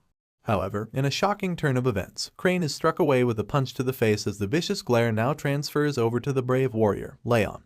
A loud gasp follows right after as the 2 students are shaken up from the unexpected outcome, and this expression is also shared by the spirit of the Demon Lord, who had once closed his eyes to not see the unfortunate circumstance that might befall on his vessel. Crane is blown away and falls to the ground before the 2 students who turn their heads in shock, and they take a glance at their fallen leader who got defeated with just one punch, while Leon expresses the same threatening tone. He questions their claim to talk, and he viciously glares once again to ask them to talk if they wanted to, so badly. The two students rush forward, giving it their best and attempt to hurt the talented trainee, but their attempts are futile because they are no match for the once best assassin in the world. Seeing the group fall to their knees, another student calls upon them to question what they are doing. He then takes up the mantle to take on the bastard as he rushes forward to strike a punch, while questioning the other's ability to defeat Leon. But before he can finish his sentence, his face meets with the fist of our hero as he falls to the ground as well. Leon continues to effortlessly defeat all the opponents that come charging at him, while the spirit of the demon lord watches in awe and remarks that his vessel is doing exceptionally well, calling the scene to be magnificent. The beaten-up students now beg for mercy as they fall to the ground and give up their hostile behavior to the one they called a bastard.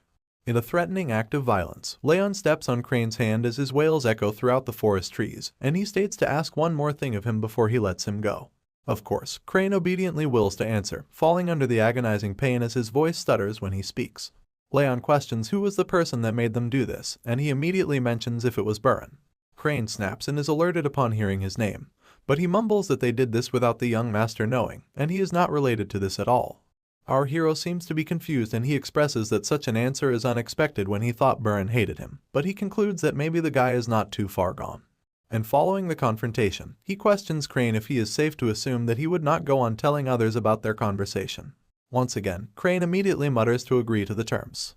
However, just then, the bully is grabbed by his hair and brought closer to Leon, where he glares viciously into his eyes to tell him that he better avoid him if he does not want to have another conversation with him. Filled with fear and horror, Crane immediately mutters that he will not even step on the young master's shadow. Leon lets him go, asking him to go away if he understands. The group rushes off, away from the threatening young master, but there is a mysterious man hiding among the shadows that watches over the situation. The man is revealed to be Lemmer, who smiles at the outcome of the quarrel as he deems it interesting to watch, and he expresses that it was like seeing the patriarch when he was young. Then he concludes that Leon seems to be talented in martial arts too, making him a true Zygarde. Lemmer's excitement reaches the skies as he mentions an unknown talent hidden among the most talented children, and he expresses that he is getting even more interested in our hero by the day. Not gonna lie, the dude is starting to creep me out. Bringing us back to the training halls, we see the former assassin gazing upon the message window as it notifies him of Wrath, being satisfied with the conditions being fulfilled, and his agility being increased by 1. The spirit of the demon lord expresses rage and anger as it acknowledges the extra bonus points for something so pointless. He questions the increase in ability, but Leon asks why he doesn't know when he's the one who made the system. But the spirit grits its teeth in frustration as it confronts him and answers to tell that it's obvious that he does not know, especially when it has never been taken away from him before. He elaborates that Leon is stealing his power that remains in his original form. Now enlightened of such information, Leon acknowledges this fact in glee. This annoys the spirit as it flares up in anger and exclaims that the little bastard does not even show any gratitude. The young master ignores the spirit and sits across his desk with a cup in his hand, while the spirit scoffs in frustration. And it states that it has an offer to make, which sparks the curiosity of Leon, who asks about the offer. The spirit asks our hero to bet on something, with his rage and our hero's experience points on the line. If he loses, our hero receives his rage, but if he wins, he receives all his experience points. Sipping on his drink, Leon carefully gazes upon the message window as it displays the bet placed by the spirit of Wrath. The condition is to pass as a top trainee for the training test, and the rewards and punishments follow. Leon questions if the bet has been placed upon the test that Lemmer has mentioned, and Wrath confirms, adding that he said he will choose only the top trainees. Leon's gaze falls upon a card labeled Trait Option, and upon questioning, Wrath tells him that he'll be given one of his traits, but the level will be decreased since he is inferior. Curious to know, another question is shot up upon what is the rage, and Wrath answers to tell that he will take on the emotion of rage that he possesses. Smiling widely, Wrath elaborates that what he will get is next to nothing, but with enough of it, he won't be able to control himself and will go insane. Hearing such a statement, our hero realizes this is what Wrath is going for, and as he sips his tea, he adds that considering how he usually behaves, it does not seem like Wrath is lying, and he has answered every question he has been asked honestly. Contemplating over the rewards of the bet, he remarks that it is not too bad, elaborating it to be a poisoned apple that he has to eat. But he considers it nevertheless, given that it will be difficult to get the top place if he was a normal ill child, but he remembers that he has reincarnated.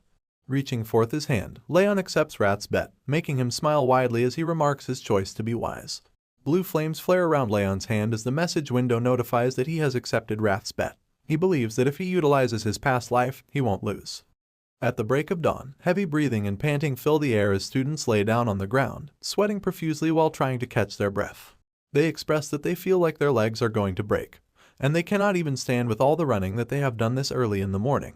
Looking back at the training sessions, Lemmer explains the stance that he has asked the students to do, elaborating it to be the horse riding pose, which is every bit as silly as one can imagine.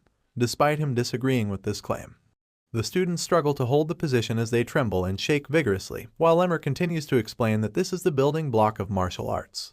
Recalling once more the struggling horse riding pose, the students have now had enough, as one of them yells out to exclaim that he's done with this bullshit, and he now wishes to learn some actual swordsmanship from the head instructor. Another student adds to mention that they have done nothing except cycling between running and horse riding poses. Transitioning to Burin, he calls upon the fallen students to stand up and stop complaining, as they are going to train their swordsmanship because it might get rusty if they don't focus on it too much. Wrath pops up beside Leon once again as they observe the group walking away to practice swordsmanship, and he asks if Leon is not going to go after them. But Leon walks away in the other direction, as he answers that he does not need to train his swordsmanship right now, because it's a waste of time for someone who's not even trained enough in the basics. Contemplating over his words, he adds that what he needs right now is not a sword, but physical strength, as his body is weaker than others because of the bitter cold curse. He expresses that the basics are the most important, both for the sake of growth and for training, and he reminds himself that there is no need to feel rushed. And so, taking his own advice to focus on training his body for now, our hero sits in a plank as sweat falls over his face profusely. As he proceeds with his exercise, a mysterious fellow spies on him from among the shadows, and it is revealed to be Lunan Sleon from the vassal family, and she quietly observes him. Hiding behind the wall, she notices that he is improving fast as he lifts weights increasingly each day. She conflicts that she had heard of him to be ill, which does not seem to be the case, as she concludes that it is a given that you will improve if you try every day. But she wonders if increasing the weight every day is just nonsense, as she mentions of him lifting 10 kilograms more than he did at the beginning of the week. She wonders what the reason is behind him being so consistent when he is ill, speculating if it's because he has a different attitude when he's training. And she slowly walks up to him as she concludes that there is something peculiar about him. Our hero innocently wraps up the band around his palm when he notices Lunan approaching him, and he curiously asks why she is here. Glaring at each other, the atmosphere becomes tense as no one seems to break the ice, and they just stare in silence. Lunan wonders what is making Leon's heart grow so rapidly. Suddenly, she feels a cold breeze rush at her, and her eyes widen as she stands still in a daze. Moving forward, she proceeds to sit beside him without warning and begins to lift the weights he has lifted. This strange act is looked upon in confusion by Leon, who does not understand what is going on. Annoyingly enough, Lunan follows him around the room and copies him by lifting different weights. While she does this strange act, she thinks to herself, it's not imagination.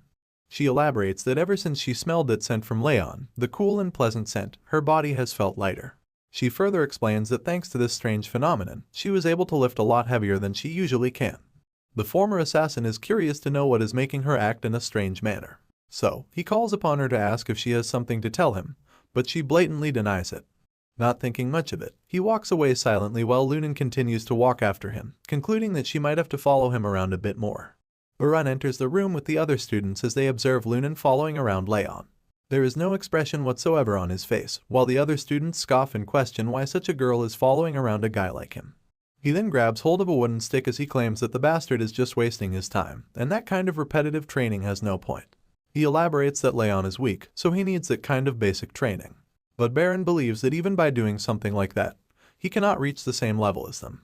Adding on to his assessment, he says that he does not know what the test will entail, but he expresses that in order to prepare, it's better to train in swordsmanship, at least for the sake of their own individual martial prowess.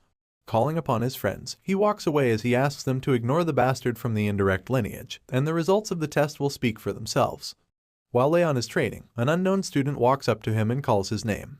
He introduces himself as Dorian and asks if he can train next to him and Lunan. The outsider contestant, Dorian, expresses that he wants to learn the correct procedure, but Leon tells him that he really does not care. Shuffling around his bag, Dorian thanks Leon for letting him train next to him. As a token of appreciation, he hands him a cookie to try. But refusing to have the cookie, he proceeds to offer it to Lunan, who sits beside him.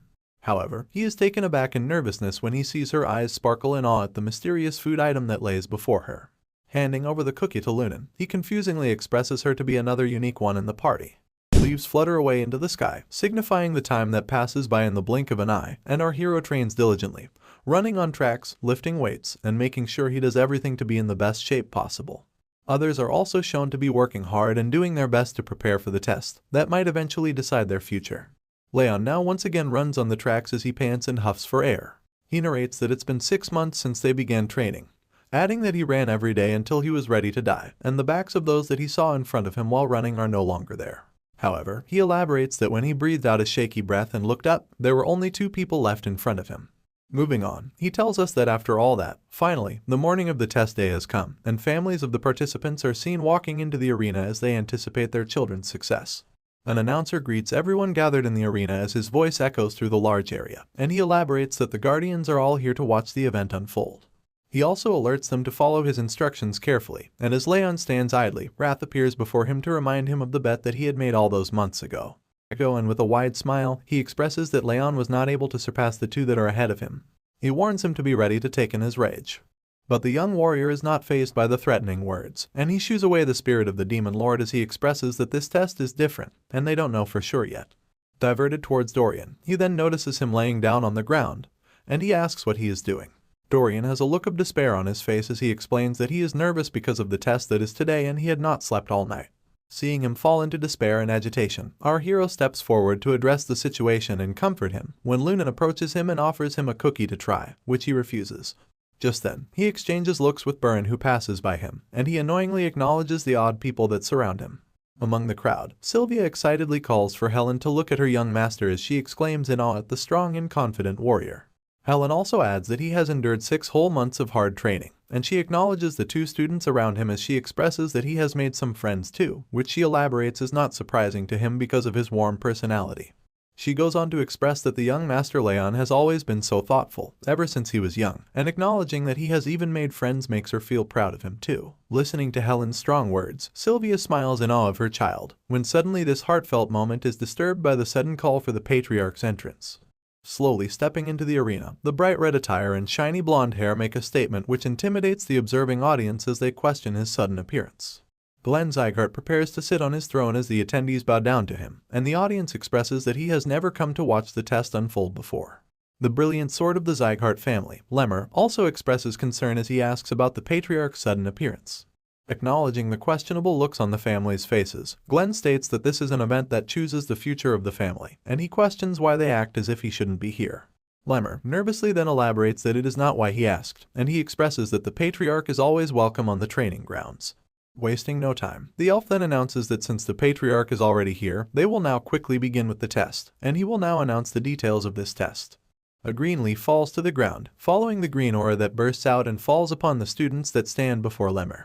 The students are startled and taken aback as their eyes open wide at the sudden wave of strong aura that bursts right at them. Leon expresses this concern too, and Lemmer glares at the students with a menacing look while his green aura rushes forward. He elaborates that the students must make it through his aura, that is the test that they have to pass.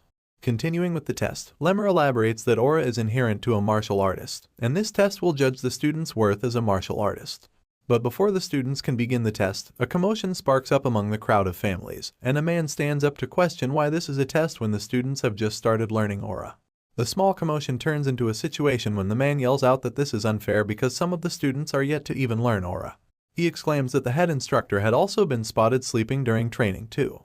Lemmer sighs at the unfortunate situation and explains it to the concerned families. The test is not just a manifestation of aura, but the real aura burst is the level of the soul that a martial artist achieves. He adds that this proves that a martial artist can manifest energy without aura, but the man that sparked the conversation does not seem to buy his explanation and raises concern once again. Suddenly, the Patriarch's voice remarks that the brilliant sword is not wrong. The man then acknowledges the Patriarch's glare as Glenn Zygarde explains that even if one individual has not learned aura, they possess their own aura burst based on the lives they have led. Lemmer gives a look of approval as the Patriarch further elaborates that depending on the intensity of the training, even someone without an aura can have a strong aura burst.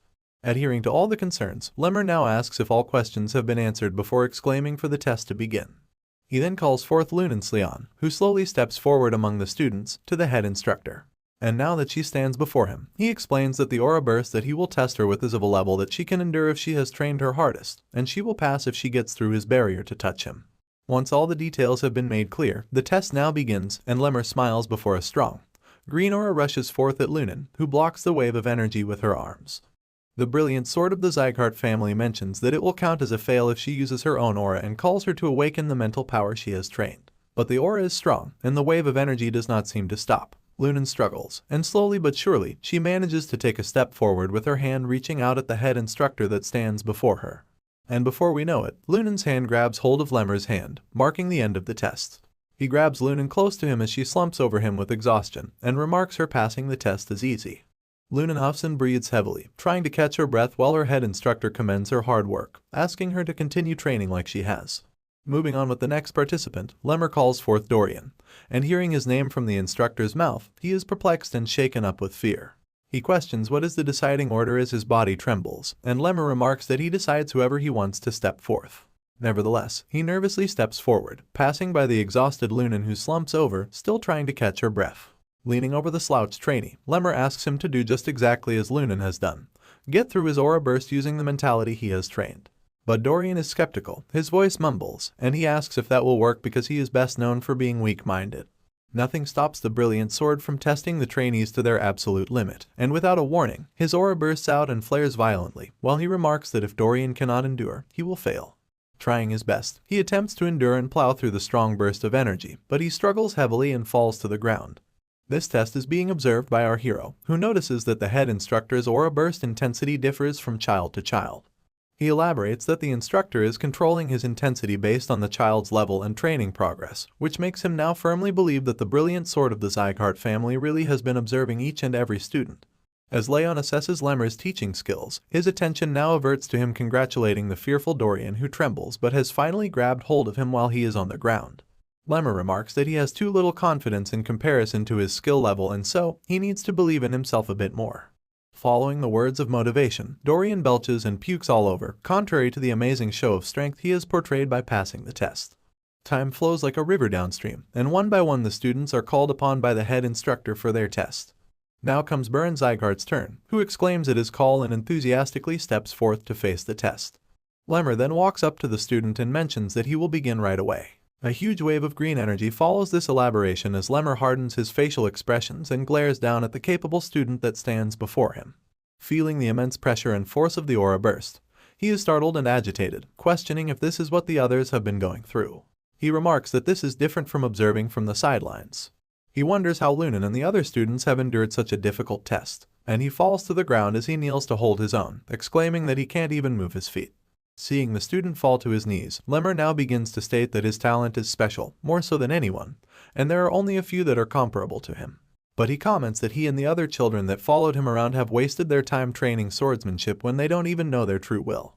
He also adds that they should have trained their mentality and physical strength instead of training the sword, and mentioning that Buren had used aura every time he was struggling. If he uses it again this time, Lemmer warns him that he will fail the test. Struggling to get through the energy wave, he grits his teeth in frustration. He cannot afford to fail this test here. Falling back into a flashback, we are told how his father looked at his brother on the day he kicked him out.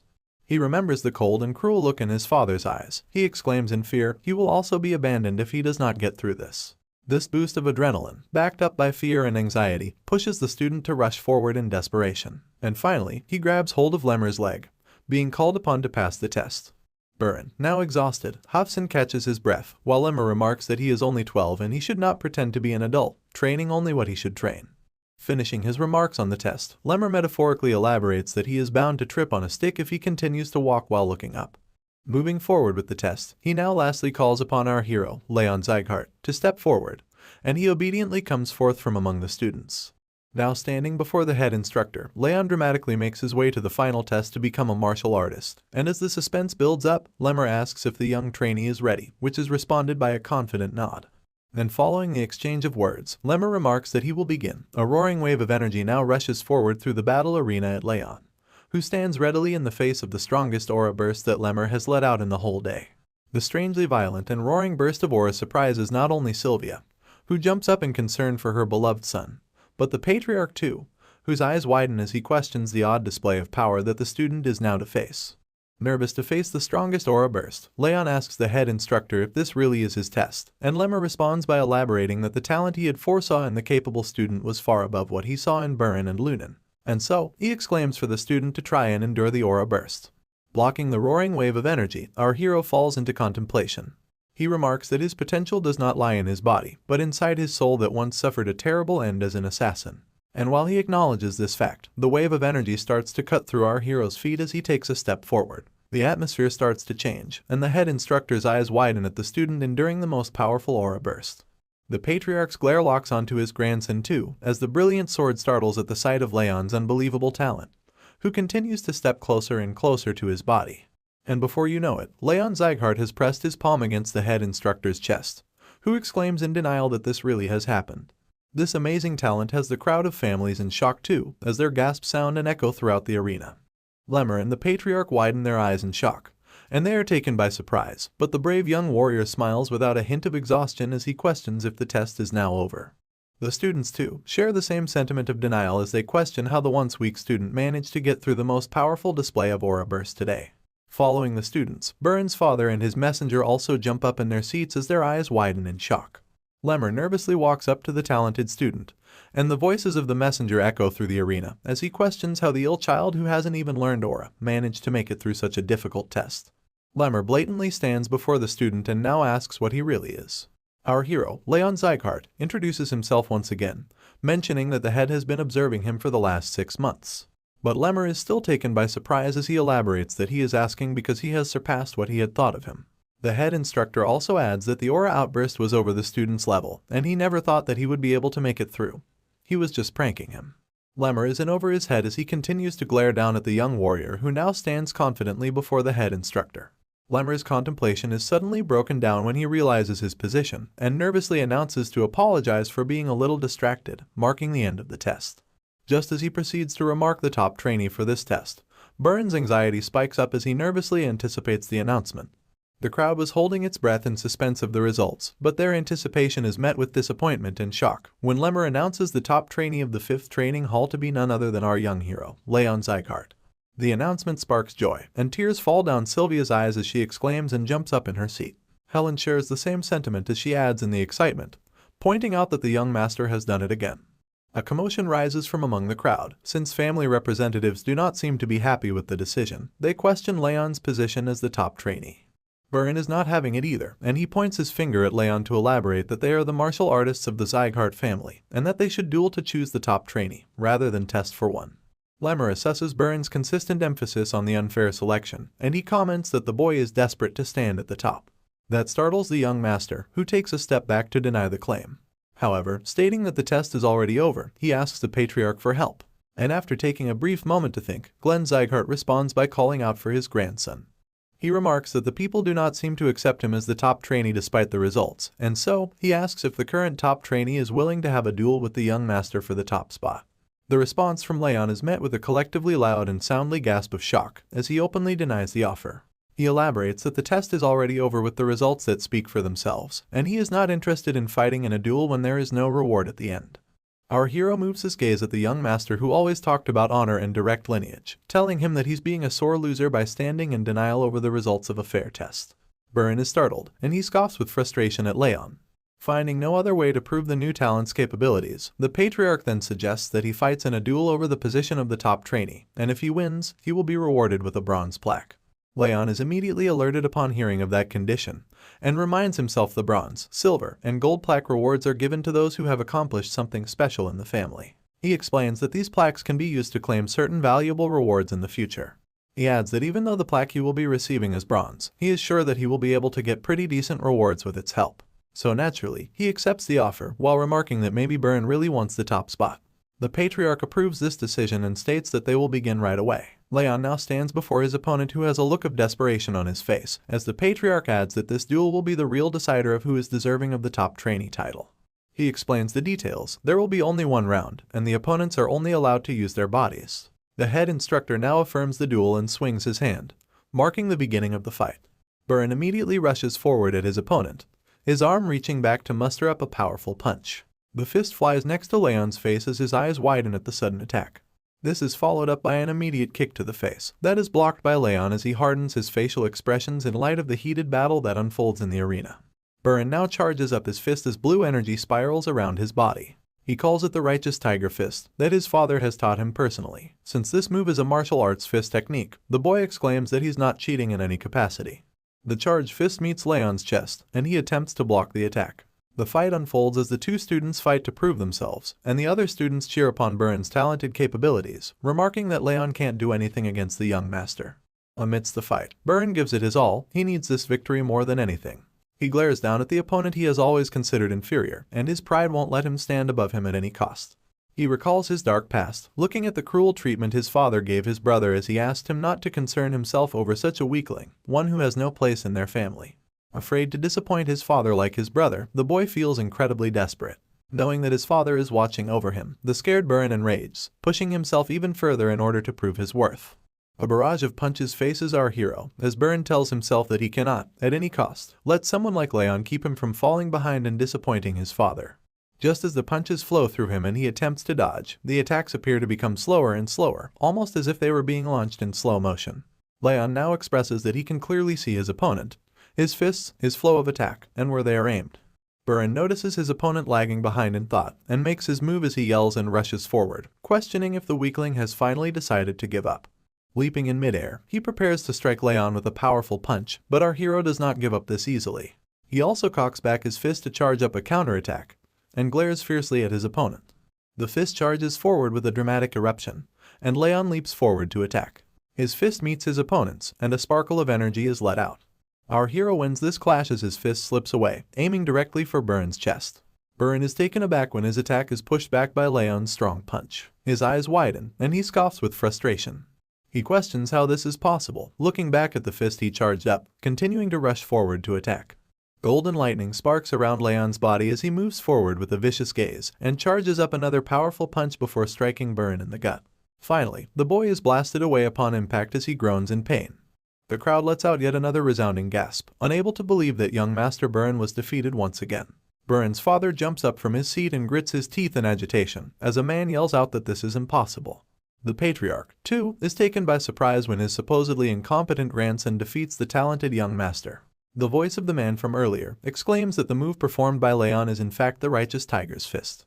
Continuing the man's sentence, Burin questions our hero. His voice shakes, and he trembles while attempting to get up from the ground, asking him how he was able to use his martial arts skill. And standing confidently once again, Leon blatantly answers that Burin showed him how it was done, and simply copied him in return. This boy never fails to surprise us, always defying his body's limits to accomplish the impossible. Shocking jumps and sound gasps unfold from among the crowd of families that spectate the duel that has taken place, and they question Leon's righteous tiger fist, asking how he is able to perform such a move without having learned any aura. Nervousness fills the arena as the surprised families begin to speculate that maybe the student had learned the skill in secret, which they believe is the only logical explanation. They still cannot seem to process our young hero's victory, as he grips his fist to massage away the slight pain. Lemmer stands before the victorious Leon, who is standing in front of the defeated Burin. The boy finally bows down in shame, accepting his defeat. Meanwhile, Lemmer has to cover his gaping mouth with his hand to hide his astonishment at the shocking results. Assessing Leon's incredible show of intelligence, he elaborates that Leon countered Burin's attack by having him spin in the other direction. He mentions that just seeing the flow of one's opponent makes them worthy of being called a genius in the world of martial arts. Concluding his assessment, he explains that Leon used the flow to make his opponent's technique his own. Lemmer believes that this kind of talent easily sets someone on the path to being the strongest on the continent. And now that he has seen it for himself in Leon, he expresses that this is the kind of talent that the patriarch had wanted, naming it to be perpetual talent. The duel has come to an end, and Lemmer announces to the audience that the results speak for themselves, concluding the test by deeming our hero victorious. Just as the test is called to be concluded, a woman rushes past the crowd of families and makes her way to the battlefield, her arms reaching forward for a hug. The charging woman is noticed by Leon, who recognizes her as his mom, Sylvia. Her eyes fill up with awe and joy as she firmly hugs her son in a beautiful moment. This concludes the martial arts training test, ending on a heartfelt moment as Sylvia sheds tears of joy, while Wrath annoyingly flares up and asks to go home quickly because he's hungry. Lunen's passing of the test is also celebrated by her parents, who hug their child and cry tears of joy too, with her father holding her close and comforting her. Burin is also taken away by his father's messenger, who walks with him with a gloomy look on his face. Burin's eye catches his father from among the crowd, glaring down at him with a disappointing look on his face, before turning away and mixing in between the crowd.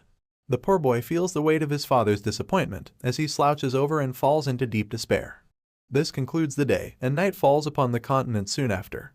An annex reveals Burin standing in front of his father's desk, who has his face turned away from his son.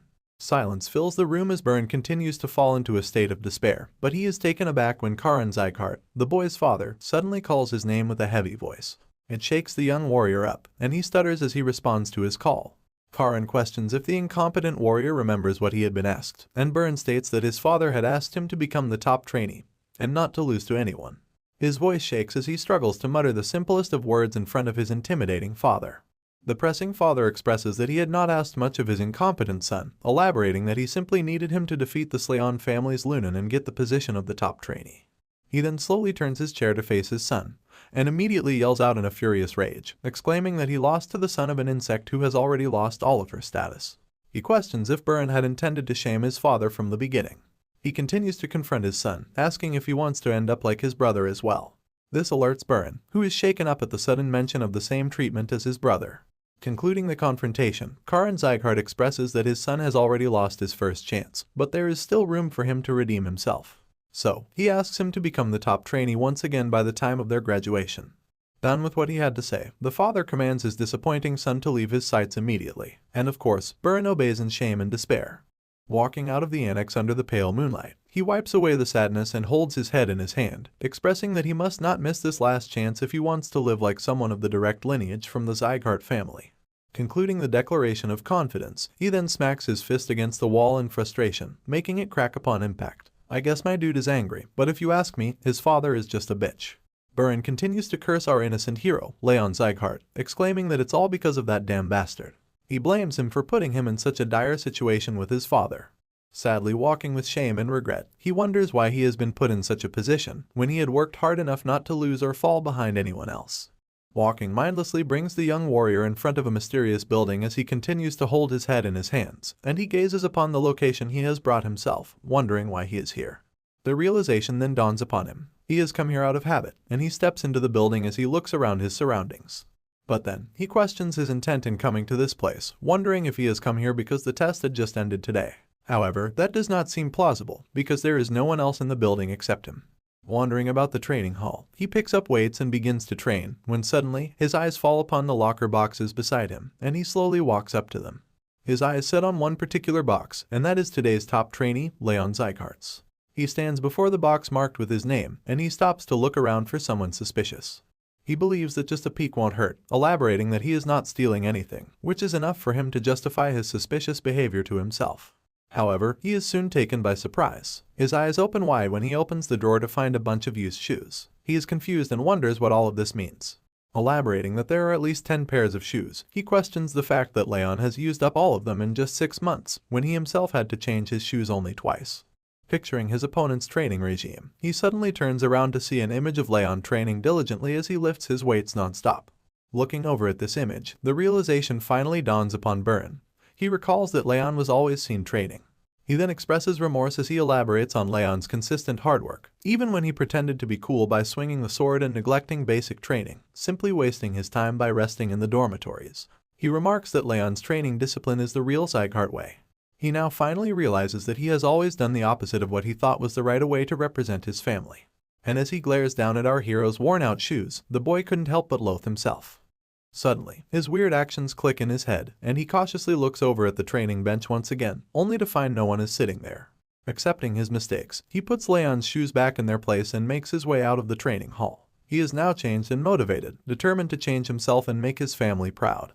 Still holding a grudge against Leon's unexpected victory in the martial arts training test, Wrath expresses his frustration. He states that he has lived hundreds of lives, but he has never seen anyone like our young hero. He then confronts Leon and asks what exactly he is, but Leon stays uninterested in this interrogation, claiming that he does not know, and Wrath is free to imagine all he wants. Moving on, a message window appears in front of the young warrior, who now asks the spirit to tell him what the skill displayed on the window is. Wrath replies by acknowledging the skill is legendary senses, claiming that such a skill is unfit for someone like Leon. He then expresses that the skill expands the range of one's senses, although it is at a 1-star level, resulting in just a 10% increase. Wrath boasts that using this skill, he was able to tenfold his normal senses, and Leon seems amused by this statement. Moving on, Leon steps away from his bed as the spirit of the demon lord follows him around. Leon asks why the skill has this particular name, and Wrath explains that it's just a name he made up, believing that it sounds cool. Of course, Leon does not agree, and expresses that Wrath has awful taste in naming things. This sparks a furious chant from the spirit of the demon lord, who yells out that the young warrior does not even have an artistic sense, and he would not recognize uniqueness. Continuing with the story, some time has passed. As the sun shines upon the annex, our hero and Sylvia are taken by surprise when a voice notifies them that the patriarch has summoned the young master. Sylvia is immediately filled with anxiety and persuasively questions if her son has done something wrong. However, the butler who delivered the message chuckles and asks her to calm herself because there is absolutely nothing to worry about. The butler then elaborates that the patriarch just wants to give the bronze plaque reward to the young master himself. Following the summoning, Leon now bows before the patriarch to greet him, who is sitting boldly upon his throne. While Leon continues to bow down, the patriarch expresses that although he is not willing, he must keep his promise. He signals the butler to bring out the item, which is exactly what he does. The bronze plaque is now presented before our hero. As promised, Glenn Zygarde announces that he bestows this bronze plaque upon his grandson, Leon Zygarde. He explains that if he is to return the plaque later on, he is to receive an item of the same value. Glaring down and thinking for a brief moment, Leon contemplates his options and says that he would like to ask for a reward right now. He mentions his mother, alerting the patriarch, who did not expect her name to be mentioned in this sitting. Leon continues and asks his grandfather what he has to do in order for her to regain her position in the family. The patriarch is immediately taken off guard, and the butler sighs in anticipation. Glenn wonders if his grandson wants to restore his mother's direct lineage title, and Leon affirms while he squints his eyes, expressing that the patriarch's energy now feels a lot softer. Glenn then mentions that such a feat is possible if one manages to gain enough accomplishments for the family, but he emphasizes that it is not that simple. Explaining the matter, he adds that gaining others' acknowledgement in this matter is like picking the moon from the night sky. He expresses it to be a difficult task, especially for a kid like him. Leon carefully listens to his grandfather's words as he glares down at his bronze plaque. And after listening carefully to what his grandfather had to say, Leon smiles and states that at least it's possible. He places the bronze plaque back into the butler's tray, and thanks the patriarch for his response.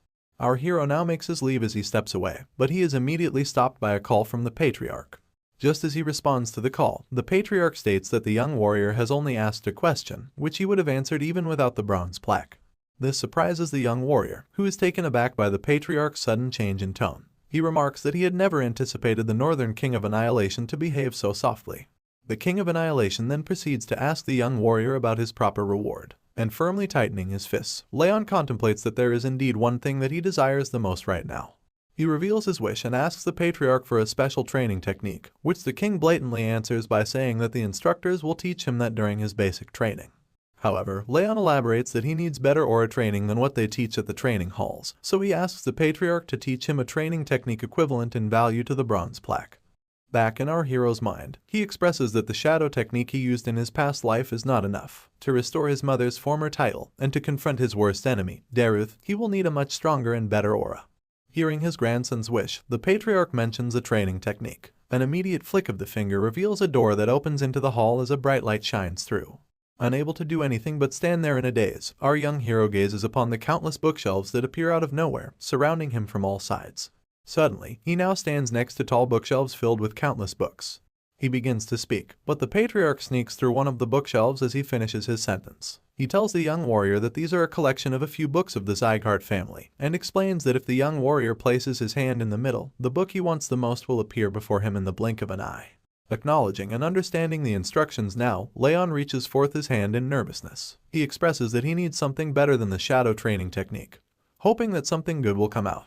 While our hero reaches out his hand, the magic of the veil dramatically slides a book out of a bookshelf, and it suddenly appears before him, falling right into his hand.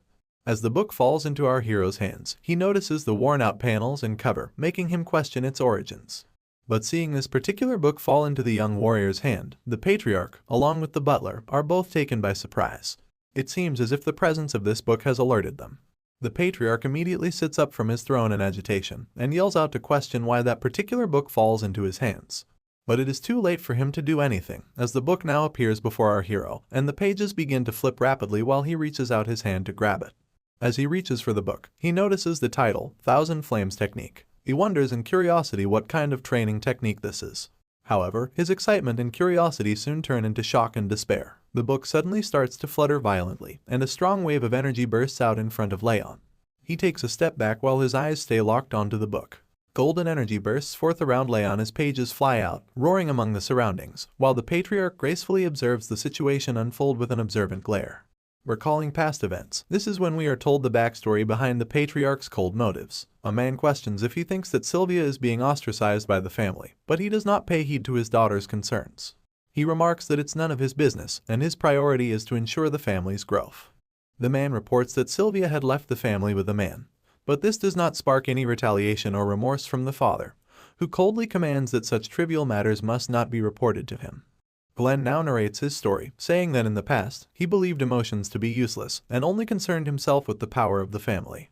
That achieved him great transcendent martial prowess and the title of the most powerful family on the continent. However, he grieves while expressing that all he attained was nothing compared to what he had ultimately lost. Another flashback takes us back to when a messenger reports to the patriarch about her daughter, Sylvia, and her husband being ambushed, which results in a look of despair and agony upon the patriarch's face. The reporter adds that they were ambushed by Eden, who recognized the patriarch's daughter. The daughter is fine, but the other two with them died on the scene. Glenn trembles in sadness and anger as he holds the report given to him by the messenger. He then narrates that it was such an unexpected ambush that the proper response was pathetic and painful. He elaborates that he had finally regained his emotions, but he adds that nothing can turn back time. Concluding his narration, he addresses Leon and his daughter Sylvia, stating that this time, even if they hate him, he will protect them no matter what. The energy bursts diminish and disperse to reveal our hero, who appears to be confused. He looks over at his hands as he expresses that something odd is going on with his body, almost as if something is flowing into his head. Just then, he is called upon by the patriarch, who glares down at him. Leon stands in a daze, his eyes wide open with nervousness, while his grandfather asks him what he has done. Our hero blatantly expresses his concern, elaborating that he himself does not know. He explains that he only remembers the contents of the training technique.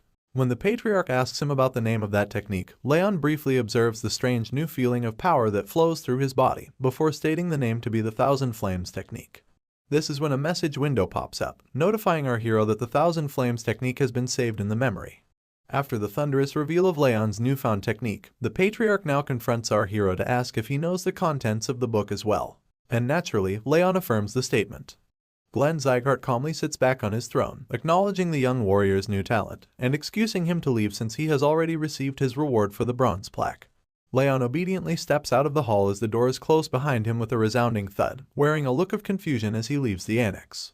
After the young warrior has left the hall, the butler turns to the patriarch, skeptical of the training technique that the young master now possesses. But before the butler can finish raising his concerns, the patriarch stops him in the middle. For our explanation, he narrates that the technique belongs to the first ever Zygarde patriarch, and he expresses that no one else in the entire family's history has ever been able to take the book into their possession, nor have they called forth the book inside the veil. The patriarch now seems to be concerned for the safety of his daughter and the exceptionally talented grandson, while the butler shares the same sentiment as he warns him of possible dangers. Glenn asks him not to worry, because no one else knows about the Thousand Flames technique.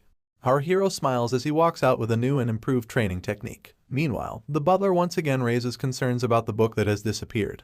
But the patriarch explains that it is fine, because someone has now learned the technique that was conserved in the book. He adds that it wasn't a training technique anyway, expressing that the book would have rotted away among the huge collection of bookshelves if it were not for his grandson. He then sits on his throne, suggesting that now, things might have to take a turn and change for a bit. His tone tells us that he is skeptical and alerted to the possible dangers that may arise. In contrast to the patriarch's worries, our hero contemplates the strange new technique that he has been gifted with. While observing and assessing his new technique, a question arises: why did the patriarch gift him such a powerful technique? He elaborates that this technique is something that not even the gold plaque equals in value. Now positioning himself in a state of full concentration, he adds that such a technique does not lag behind the Ring of Fire, which is also a legend in the martial arts world. This is what makes it really worth learning. But achieving such goals is not supposed to be easy, which is evident when he sees himself approach a burning fire. He reaches his hand out to grab the fire, but to his surprise, the burning fire shifts position and moves away from his hand. Our hero now opens his eyes, acknowledging that he has failed again. He adds that he keeps trying to collect the aura, but fails each time. Emphasizing the difficult nature of the technique of this level, he remarks that it was bound to not be so easy for him to learn. Abruptly voicing his opinion, Wrath now addresses the young warrior, and states that things do not seem to be working out for him the way he wants them to. Still, he tells him to keep at it, explaining that it will not be pretty if anyone tries to touch him while he is in such a state, so he must be careful. He remarks that Leon has learned a really good technique, and it would be a shame if he were to be disabled before mastering it. Working out what the spirit is scheming, Leon dives into deep contemplation over the facts, as he concludes that maybe Wrath is right. Leon is deep in thought as he narrates and explains the Thousand Flames technique. He elaborates that it is a training technique that lets a person absorb the nature's energy to build aura inside their core. He adds that if the process is interrupted at the wrong moment, it might permanently damage the mana circuits or the mana core. He expresses that it is exceptionally dangerous for him because he already has the bitter cold curse in his mana circuits. Now addressing the spirit, he asks him not to interrupt the process if that much is acknowledged, but the spirit of the demon lord has a suspicious smile on his face. Leon now suddenly notices a hostile energy coming off of Wrath, and Wrath smiles wide, elaborating that he will only interrupt him once during his training. Our hero remarks that such a mistake will lead to the spirit having a damaged body too, which would be a loss for him, but Wrath does not seem to care and is quite persistent. He viciously smiles at his target, explaining that Leon would not be able to overcome the feeling because he is human, and he expresses that even if Leon's limbs are cut off or his energy core explodes, he can still bring him back. Wrath now reveals his evil scheme as he moves closer to the young warrior, and expresses that when the target will have become unable to use his energy core and give everything up, that would be the best chance for him to strike. Shockingly, Leon is not bothered by the vile schemes of Wrath, and instead, he agrees with Wrath to allow him to do it just once, to see what it is that he can do. Wrath has now become cocky and confident that his plan will work, and he flies around the room with his blazing fire following him. He scoffs at Leon as he expresses that the young warrior should be living in fear, because the Lord of the Demon Realm will strike him at any time. Assessing the scheming spirit, Leon now acknowledges Wrath as his enemy, and concludes that the Demon Lord will take over his body the first chance he gets when the time comes. Thinking that the incarnation of rage, Wrath, would have stopped scheming because he did not try anything recently, Leon expresses that he was relieved. But now, he has no choice left but to be alert again. This is followed by an exhausted sigh, as he states that Wrath is someone to worry about later, and he now has to focus on more important things. Leon then walks up to the window of his room, and Wrath questions if he intends to do it now. Our hero confirms, stating that it's not a coincidence, since the woman visits there every night. He now stares out his window. Wrath follows him around as well, and as they both peer out the window, they find a certain maid slouching by the riverside. Leon says that he will go and take care of the matter. The maid is revealed to be someone called Judiel, and she profusely writes on a piece of paper as she states that she usually has nothing to report other than muttering. But she exclaims that today, she has found something interesting. Judiel contemplates what she has to report, and she expresses that she never would have thought that the young master would get such a valuable training technique as a reward for just the bronze plaque. She adds that while observing Leon, the mana flow that she felt while he had been training his aura earlier was out of the ordinary. Continuing to write, she expresses that such information is definitely worth noting for the intermediate martial hall too. Now concluding the report, she folds up the paper in front of her as she tells herself that even if she has been ordered to do this, the victim is only a child, and she wonders how long she has to do this for. She places the folded paper upon the river that flows in front of her. The paper floats away on the water, and the maid takes a sigh of relief. But just then, a blade suddenly appears, pressed against her neck. She was just about to leave, when suddenly she now faces this strange and mysterious anomaly. Nervousness takes over Judiel as she starts to sweat. The mysterious man stands behind her with a blade pressed against her throat, and with a heavy voice that screams with murderous intent, the man claims that if she moves or speaks, she will meet the face of death. The man commands Judiel to look down at the lake, and she obediently tilts her head forward, nervously wondering who it is. She questions who could possess such terrible bloodlust. Just as she gazes upon her reflection in the lake, her eyes fall upon the face of the mysterious man that threatens her, and she is taken by surprise when she finds out that the one with such bloodthirst is none other than our hero, which makes her wonder how the kid had managed to sneak up on her at all.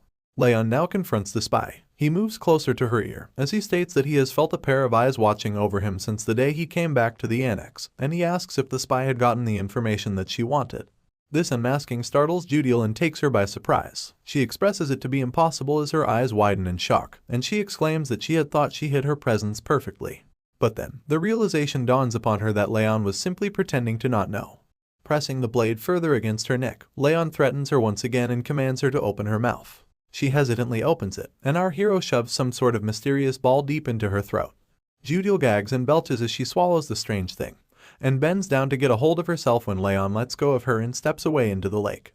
He picks up the letter she had been writing and opens it up to find nothing written on it. He realizes that he is not able to see the contents of the letter and speculates that he may need some special method to make the words visible again. Leon now exclaims that the correct answer is moonlight, and upon hearing that, there is a look of despair and desperation on Judiel's face as she glares at her vicious young master. Judiel's voice shakes, and she trembles in confusion. She asks how Leon was able to know, but without answering her question, Leon now narrates the names of people from the Zygarde family: Alice, Daniel, and Karin. Just narrating a few of the family members' names, our hero concludes the perpetrator to be Karin Zygarde.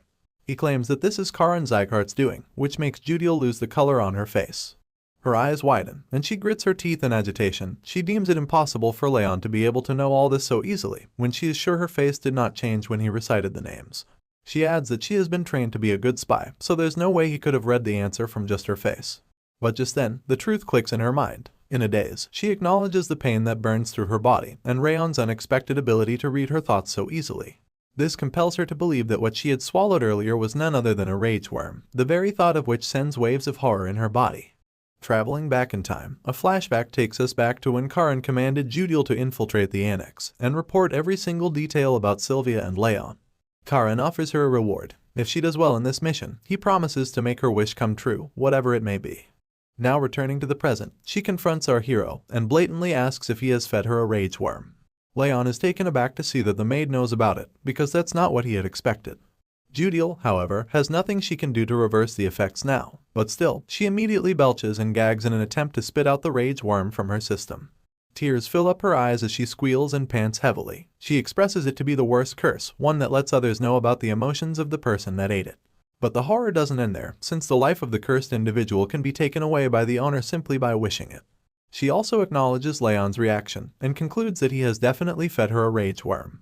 Leon then states that sending a letter like this to Karan Zycart must mean that she is a spy of the Intermediate Martial Hall. He raises his assumption that the plan must have begun around 7 months ago, probably at the time of the judgment ceremony. He then reads out the contents of the letter as he remarks it to be quite detailed, elaborating that Judiel has not only written information about him, but also about Sylvia, Helen, and all the other maids in the annex. Judiel is now cursing her past self for taking on this mission, and thinking that it would have been easy since Sylvia had broken energy core and mana circuits. She actually believed that she could have gotten this done easily. But as she assesses Leon's behavior and vicious intent, she concludes that the child that stands before her is not a child, but a monster instead. Judiel is now desperate for redemption, and will do anything she can to get out of this mess. She yells out in desperation, claiming that she will change the contents of the letter and put something false inside it. But our hero is not buying this, and he states that there is no need since his information will be leaked to Karan eventually. He adds that such an act will just prove her to be unskilled, nothing else. He now crouches down to face the spy maid, and glares into her eyes with a murderous intent. At the fierce and intimidating aura of the child, Judiel can do nothing but tremble. Leon tells her that from now on, she is to become a double spy. He elaborates that she can give information to others that they will eventually find out anyway, but will be careful to leave out the important information. He then demands that she also bring him information that he wants, and Judiel hesitantly agrees as her voice shakes with fear. Concluding this confrontation, the young warrior now passes a warm smile and makes his leave, telling the spy maid that he hopes she has some useful information the next time he sees her. As our hero passes through the forest and makes his way back home, Wrath appears to ask the young warrior when he managed to summon a rage worm. But, as expected of our hero, he elaborates that he would never do something so cruel. Instead, he had just fed her something that would cause extreme pain for a bit. This surprises Wrath, who is amazed that the boy managed to gather all that information without the use of the rage worm. Leon explains that there are all kinds of methods to gain information, and even if others might not know of them, things are different for him. Wrath is also taken aback by this claim from the young master, and he recalls the spy maid calling him a monster. At this moment, the demon lord can't help but wonder if she was right. Moving forward with the story, Leon now narrates to tell us that he started focusing on training his aura, and soon enough, it was time for him to leave the annex for the training hall once again. He leaves the annex, while Judiel nervously stands beside Sylvia, accompanying the young master's mother. He says that even after having put so much effort into his aura, he was still unable to make it on the day of departure. Appearing at the training hall, Leon now observes the small number of trainees standing before him on the battleground, and notices that only about 42 people have passed the test to make it here. He recalls Lemmer's words, who had said that only a quarter of the trainees will be left behind. He also remarks that Lemmer is really precise about these kinds of things, when suddenly, a voice calls out his name. He turns his head to find Lunan trying to approach him. The girl steps forward to turn and face Leon, while he nervously stands in front of her. This is when some context is dropped. A few days earlier, at the Sleon family residence, a voice calls Lunan to question her if Master Leon had helped with her training. She agrees to answer the question while she munches down on her favorite snack, cookies. Her mother sits across from her on the table and asks her if she had thanked him for it. Lunan answers that she did when she received a cookie from him, but this is not what her mother is asking. She repeats the question and once again asks if Lunan had thanked Leon for helping her with her training. The girl then answers and says that she didn't. This confuses her mother as she questions why that is the case. Lunan exclaims and answers that her father had said to never talk to a guy first. Hearing this, Lunan's mother passes a wide smile as she now begins to confront her daughter. She explains that gender doesn't matter when someone expresses gratitude, and tells Lunan that when she receives help, she should always say thanks in return. As her mother's words echo through her mind, we are finally brought back to the present. Lunan now thanks Leon, which is responded to by a confused and nervous affirmation. The boy nervously steps away in confusion as wrath appears before him, questioning what is up with the girl. Leon responds that he does not know either. Watching Lunan leave, a voice suddenly calls upon him, and he turns his head to see who it is. Dorian breathes heavily and attempts to catch his breath, as if he has just come after running a marathon. After asking how the young master is doing, he exclaims that he thought he was going to die because he was a provisional trainee. Dorian goes over how hard it has been for him to qualify as an actual trainee, which even gave him nightmares and took away his sleep. But Leon is fed up with this long rant, as he spews out all the words from his other ear after listening from the first. Dorian expresses that he's glad that Leon is the top trainee, and he was about to say something mean about Burn, when suddenly, Burn walks up behind him, taking him by surprise. He glares down at Dorian with vicious intent, and Dorian immediately squeals in fear before falling to the ground. But Burn walks past Dorian and steps forward to face our hero, and there is a moment of brief silence between the two as they stare at each other. Until Burn suddenly bends down and bows in front of Leon. He apologizes and admits that he behaved pathetically a week ago at the training hall tests, and he also states that he acknowledges his defeat in the duel that they had. But that's not all he had to say. He remarks that he has not given up yet, and exclaims that he will keep on trying hard so that he can surpass him in the future. Saying this, Burn then takes off, leaving our hero standing there in a daze. Observing Burns' sudden change in behavior, he assesses that a 13-year-old child admitting his wrongs is unexpected. But then again, a renowned family isn't renowned for no reason. They usually tend to have the class to back it up. This sparks up rage and fury in Wrath, who flares up at the bastard who got beat up badly, but still does not know his place. He exclaims that he is going to go and poke out his eye, but Leon asks Wrath to calm down, because it was pretty impressive for a kid. Wrath does not seem to cool down though. He says that he does not care for it to be impressive. That's when Lemmer calls out to the students, apologizing for his late arrival. He explains that he had a lot to drink last night, so he had to sleep in. Rather enthusiastically, he asks if all the students had a nice break. Now continuing with the training, Lemmer once again stands on stage in front of the students, congratulating them on becoming official trainees. But then, he alerts the students that the real training begins from today.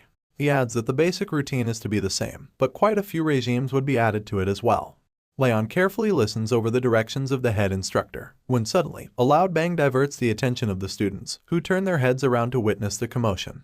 A voice calls out and announces that the first part of training is aura training.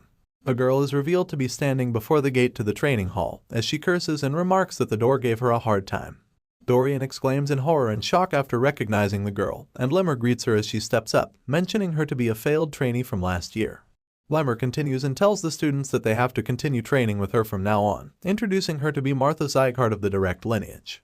Martha glares down at the students, and Lemmer notices the vicious look, so he attempts to lighten the mood as he comforts the students that she is kinder than she looks. However, Lemmer is cut off, and Martha takes over. She stands in between to question who the top trainee among the new students is, and everyone immediately turns their heads around at Leon. Solidifying her animosity, Martha elaborates that she hates having someone who is worse than her, but stands at a higher position. She exclaims that she needs to check who the top trainee is, and calls out to challenge the student to a fight. Enthusiastically anticipating a brawl, Martha calls out to our hero. She really wants to test out who the top trainee really is. Skeptical of the sudden challenge, Leon nervously wonders what it is up with his luck, and why does he keep getting involved with weird people. Nevertheless, he steps out among the students and announces that he is the top trainee, and Martha gazes upon the young trainee with a smirk on her face. She exclaims in arrogance that someone like him does not seem fitting to be the top trainee, but she moves on and proceeds to crack her knuckles, asking him to start with the duel right away. However, just when the fight is about to begin, Burren interrupts and calls out to her, commenting that her behavior is not very dignified. Martha takes offense at such a claim and growls in anger, questioning what the bastard has just said to her. She then walks up to Burn, glaring into his eyes as she threatens that he better watch his mouth, or he might end up dead.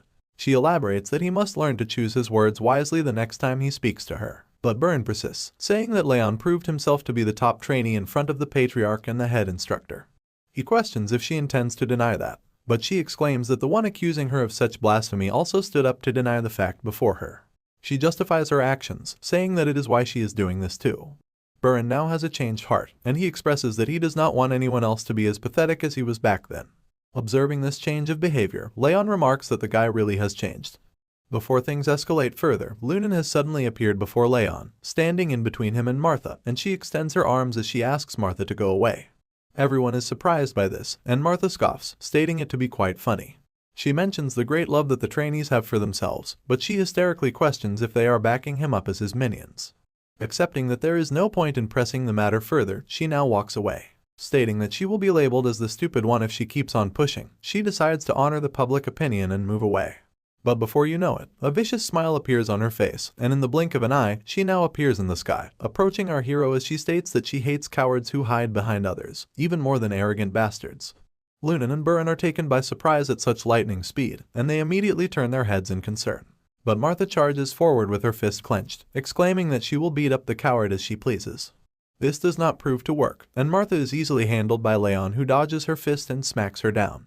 It's clear from her face that she cannot make sense of what's happening, wondering how her punch did not land.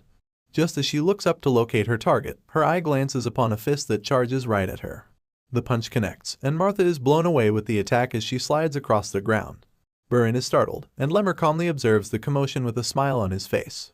Martha's eyes now open wide with her mouth agape, as she attempts to make sense of what had just happened. She is left speechless, and after a brief moment when the realization of failure dawns upon her, she scoffs, letting her anger quickly take over her body. Now enraged, she yells out to question what the hell has happened. Dark aura surrounds her body as she slowly steps forward, crushing and cracking the ground below her feet with each step she takes. She calls upon our hero, and raises her fist as she states that he will not be walking home today. But before things proceed any further, her fist is caught by the head instructor, as he states that the both of them have greeted each other enough. Martha is taken aback by the sudden appearance of the head instructor as she wonders when he appeared before her to grab her fist. Noticing this skeptical look, Lemmer questions why these guys are underestimating him a bit, and he elaborates that even if he's not as scary as the other instructors or family heads, he expresses that it's a bit upsetting to be treated like he doesn't exist. He addresses Martha as he mentions that Leon has not even started learning aura yet, and he asks her if she doesn't think that she would be winning by cheating if she fights him now. Annoyed by Lemmer's remarks and ongoing rant, she smacks away his hand to release herself from his grip, and Lemmer states that she can fight the young warrior once he has learned aura. She adds that she was going to stop anyway. The head instructor then commands the young trainee to head over to his spot, too, and he obeys. Martha also walks away with a frustrated look on her face. Wrath does not seem to be too happy with this conclusion to the brawl as he flares up in rage and he questions Leon's actions. He asks if he is not going to punish the woman who tried to punch him, exclaiming that he wouldn't be satisfied even if he were to rip off her limbs and lock her up in a glacier. Geez, that's a bit harsh. Our hero expresses that he did manage to land a punch, though, but this is still not enough for the spirit of the Demon Lord, as he claims that her skull must be crushed. But with a calm mind, Leon states that now is not the time. He walks as he plans and speculates that it's much better to bet over the top trainee spot when he has something better he can take from her. Wrath observes him and he wonders what the young warrior is planning. Following the other students, they walk into the training hall after Lemmer, and he asks Wrath to wait, because he will get his revenge later. The sun falls as time passes by, and upon the scene of the setting sun, the students stand in lines as they perform multiple stances, and that is when Lemmer announces a 10-minute break. The focus now shifts over to Buran, who takes a sip of his water to rehydrate and recover. He then looks over at his hands to contemplate his success, and he elaborates that it's not easy. He adds that it was not hard for him up until the second level, but he raises concern for the third level because of the advanced principles that are mixed in the training regime. Now turning his head, he looks over at our hero as he observes him and concludes that even though he started from scratch, he was able to learn the training regime in just a month. Comparing himself to our hero, he elaborates that it took him a month just to learn the 7-form fists, and he worries that at this rate, Leon will be able to move on to swordsmanship training at the same time as him. His attention is diverted by the constant clattering of wooden swords upon the targets, and he turns his head and observes that it's not only him who feels rushed. He notices it to be Martha Zygarde, who trains diligently without taking the break while everyone else rests. Now breathing heavily and catching her breath, Martha takes a brief moment to reflect upon her progress as she compares it with Leon's. She mentions that this must be his first time learning fist techniques, which confuses her as she questions how he can improve so quickly.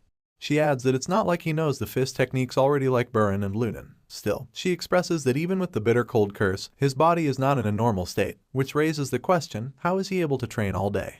Worrisome and frustrated, she grits her teeth and expresses agitation as she exclaims that she cannot fall behind.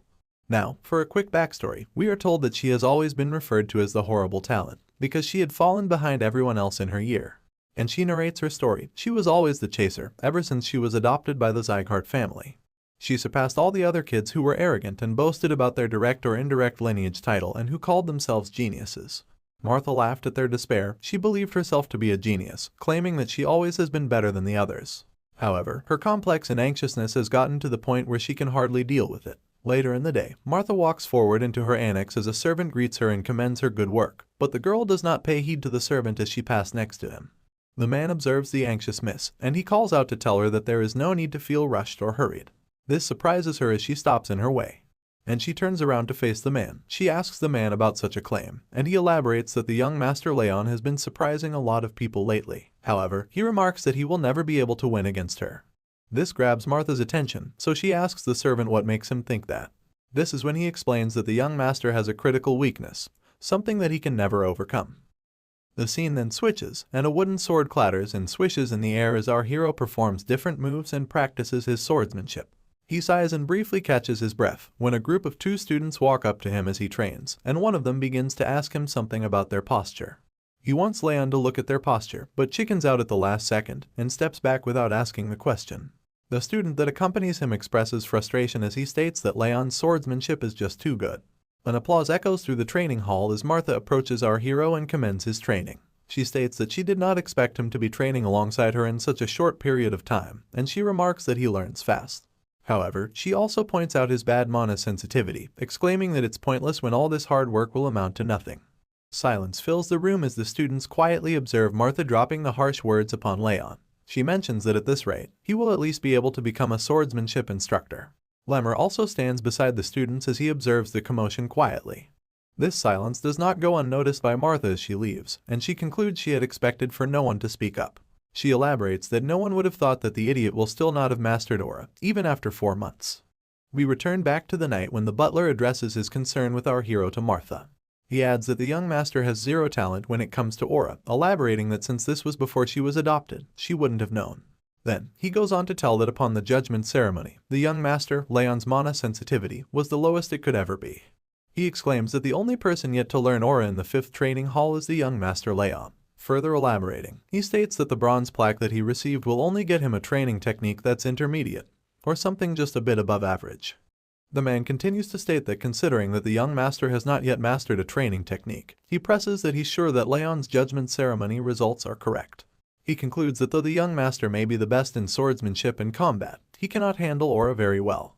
This information lights up Martha's face as she widely smiles before bursting out in joy and laughter, and the man finishes his assessment as he states that the young master can never become a proper martial artist.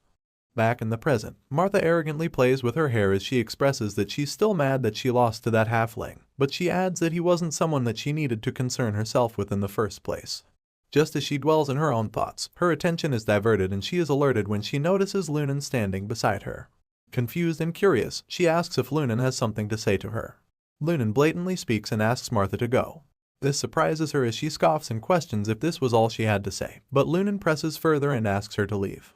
To save some face, Martha plays it off by signaling to go away, but before she leaves, she boasts that she just needs to attend an advanced lesson meant just for direct bloodlines. Lunan observes her quietly as the brash girl takes her leave. Night falls, and inside the training hall, our hero sits across the training sets as he refreshes and concludes his training for today. He looks over at his hands and expresses that it's fun. Before he recalls on his past life and states that on the battlefield, he learned not martial arts, but survival tactics and how to kill. The only thing that improved were his assassination skills. He expresses that at the time, he could not even imagine trying to learn something new. However, now he exclaims that he enjoys learning martial arts and expresses that he did not know how fun it would be, adding that he loves to learn the art to improve himself. Wrath then suddenly appears before him, and flares up violently as he yells out and asks our hero if he finally gets it, elaborating and questioning why he didn't do anything when he was being insulted. But Leon is just confused at this weird barrage of belittlement. The spirit of the Lord of the Demon Realms then elaborates that the black-haired girl kept on muttering things about him. Leon is surprised to know of such information, and explains that he did not hear her say anything because he was too focused. Wrath then comments that Leon needs to care more, exclaiming that he would have frozen her on the spot if she were to say those kinds of things about him. But Leon states that as he has told before, there is no benefit to fighting her now. He steps up to leave as he adds that even without the Thousand Flames technique, he can beat someone like her easily. Leon slides the door in front of him to leave just as he says this, when suddenly, he finds Lunan standing before him as the door opens. This comes as a surprise and he asks why she is here. She holds a box in her hands, and before she speaks anything, she reaches in and takes out a cookie. The girl offers the cookie to our hero as she asks him to eat, and he observes the cookie to conclude that it is strangely cool. Lunan notices his skeptical nature and presses that he eats the cookie. Leon feels taken aback by her insistence and proceeds to put the treat in his mouth. He expresses that as an assassin, he has learned not to eat whatever someone gives them, but he remarks that he trusts Lunan to not give him something bad. Just as he swallows the cookie down his throat, his eyes widen in shock and wrath appears before him, exclaiming that he has never tasted something so sweet in his demon realm, and he adds that the coldness makes it even better. He is curious to know what it's made of. Wrath swirls around Leon in joy, asking for more of this good stuff. Meanwhile, Lunan asks him how he feels about the cookie, and Leon nervously states that it's good. Before leaving our boy startled, the girl cutely states that it was made out of marbled ice. Leon jumps up to stop her from leaving, as Wrath presses and desperately asks her to give him more. All their attempts are futile, and Lunan leaves without turning back. Leon stands there in a daze, observing her figure from behind. Wrath remarks her to be an odd human, while our hero wonders if she was worried for him. He then contemplates her character, stating that she has a sweet tooth like a child, and recalls that there would have been 4 in the box that she held, which means she specifically saved 1 for him. She didn't really have to, but the girl gave away something to him which she really liked. Now leaving for his home, he walks towards the annex while stating that he should repay her in some way, and Wrath immediately pops up to ask him if the girl can give him more of that marbled ice cream. Announcing that he's back, our hero makes it to his home, and Sylvia immediately yells out at him in worry. She asks what took him so long, and if he has had something to eat, but our hero simply responds that everything is fine. He now holds a letter in his hands, as Judiel expresses that this is the letter that she will deliver to the Intermediate Martial Hall. Leon questions what they had to say, and she nervously answers that it was nothing much, before stating that they ordered her to look into things more deeply because he had mastered his combat and swordsmanship so fast. But she expresses that they have lost interest in him because he has not been able to learn the use of aura. Continuing with the conversation, he asks her what she has to say about his mother, and Judiel explains that people seem to have lost their interest in Sylvia as well.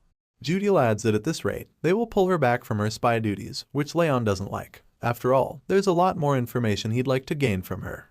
Voicing her concern, Judiel nervously mutters and asks Leon if it may be on purpose that he has not learned aura yet.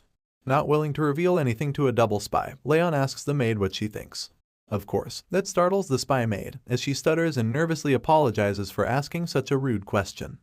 Concluding the conversation, he then excuses the spy maid, and after she leaves, Wrath appears before him, as he repeats that someone would actually think that he is not learning how to use aura on purpose. Our hero explains that it's smart to utilize the situation and atmosphere to one's benefit. Wrath raises a question in curiosity about how the talented master is having a hard time learning something so simple. He exclaims that it's something unimaginable to him, and the young warrior sighs that he does not know, asking him to come along as he goes to train. Wrath is enraged and taken aback at the mention of training once again. He thinks our hero is a monster who doesn't need sleep. Our hero is unbothered by his complaints, elaborating that training should make things easier for him. But before he can finish his sentence, just as he opens the door to leave for training, he is taken by surprise when he finds Lemmer sitting peacefully in his garden, playing with the birds around him. Leon calls out at the head instructor, and upon noticing our young hero, Lemmer asks if he has had a good night's sleep. Confused and curious, Leon asks what he is doing here, and the man expresses that he has come here to tutor him. He pats him on the shoulder, telling him that he's here to teach him about his attribute. Tree leaves rustle and scatter upon the ground as footsteps trail across the forest floor. Our hero walks behind Lemmer and asks him if this is what he meant by teaching him his attributes. They continue to hike along the hill, as Lemmer asks the young master to stop whining and just wait. He elaborates that he's a little lazy, but that shouldn't be mistaken for incompetence, because he is an excellent teacher. Leon raises concern and questions how he's supposed to learn his attributes in a place like this. To answer, Lemmer turns to his student and explains that he cannot forget the day he first saw his training technique. He describes it as if he were looking into flames so strong that they resembled magma.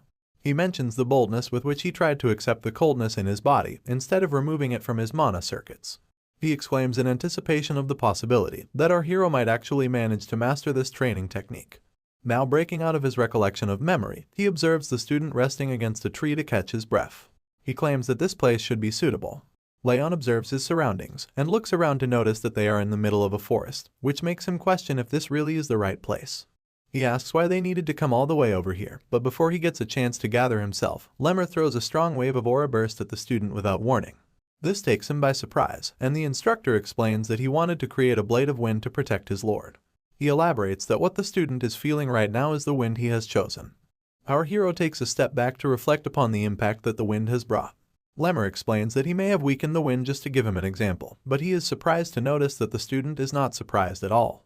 Since Lemmer is an elf, he explains that this is how he has always felt the wind. But Leon on the other hand is a human, and since his mana circuits are filled with cold, it will be much harder for him to feel the same wind. The instructor also mentions that there are many kinds of winds, naming them as warm, cold, and sharp. He elaborates that he wanted to create a blade of wind that could pierce through anything, and with his hand held up towards the sunlight, the elf exclaims that he has finally achieved it. Lemmer then asks Leon to find out what kind of blade of wind is best for him, suggesting that he thinks of what kind of fire he wants to possess. Our hero, however, raises concern that they are in the middle of the forest right now, and there is no way that he can see proper flames without setting the whole forest on fire. The instructor also agrees, exclaiming that they will have their heads chopped off if they do. Stepping into a strange barn upon the hill, the instructor mentions that this place will be the best place for the student. They walk into the small hut as a mysterious man with a beard sits across a burning fire. Lemmer greets the man, and the man expresses that he was just wondering why the flames were acting up, before pointing out that it's because the elf is here, suggesting that his presence is killing the flames. Lemmer smiles and expresses that the man's attempts were going to fail anyway, while our hero nervously questions why they are here in such a strange place. Answering the student's question, the instructor states that this is the place where a person can feel the hottest and the most passionate fires in all of the north. He exclaims and reveals the place to be an artisan's charcoal pit. The old man with the long beard notices someone accompanying the elf and asks what he has brought with him this time. Lemmer remarks that the student is the grandson of the patriarch, but the old man does not seem to be amused as he expresses that he is just an old man and he does not pay heed to anyone unless it's the patriarch himself. Just as the old man is expressing his concerns, our hero finds his eyes fixated on something else. He notices the intense heat coming from the fire that burns in front of him, wondering if this is really a normal flame. He expresses that he has seen countless flames in his past life, started bonfires himself, and even witnessed advanced flame magic coming from the hands of a mage. But he emphasizes the impact of the fire burning right in front of him, and thinks back to the instructions given to him by the elf instructor earlier. He sees himself reaching for the fire that blazes in front of him, imaging its passionate heat in his mind, and concluding that this is the fire that he wants to possess. But just before he can reach it, his daydream ends, and he realizes that the old man has lessened the flames. This is when the man introduces himself as Valken, which is a name that our hero has definitely recognized. He looks over at the man sitting across his table, as he tells him he's not one to show manners. And if etiquette is what they're looking for, they can fuck right off. Our hero would like to retort to that comment, but instead, his eyes widen in shock as he recalls that this is the name of the artisan who is famous all over the world for his mastery. So, he takes a step back to question if this man really is the Valken he's thinking about. Recalling the tales, he remarks if the old man is the same person who supposedly created Glenn Zygarde's True Heaven sword, but disappeared 30 years ago. He finds it hard to believe that such a legend would be found in a place like this. Without wasting any more time, he immediately bows down to greet the legend, and introduces himself politely. Valken observes that the young master recognizes him, and he turns his gaze to Lemmer, asking him if he had told the student anything about him. Of course, the elf denies immediately.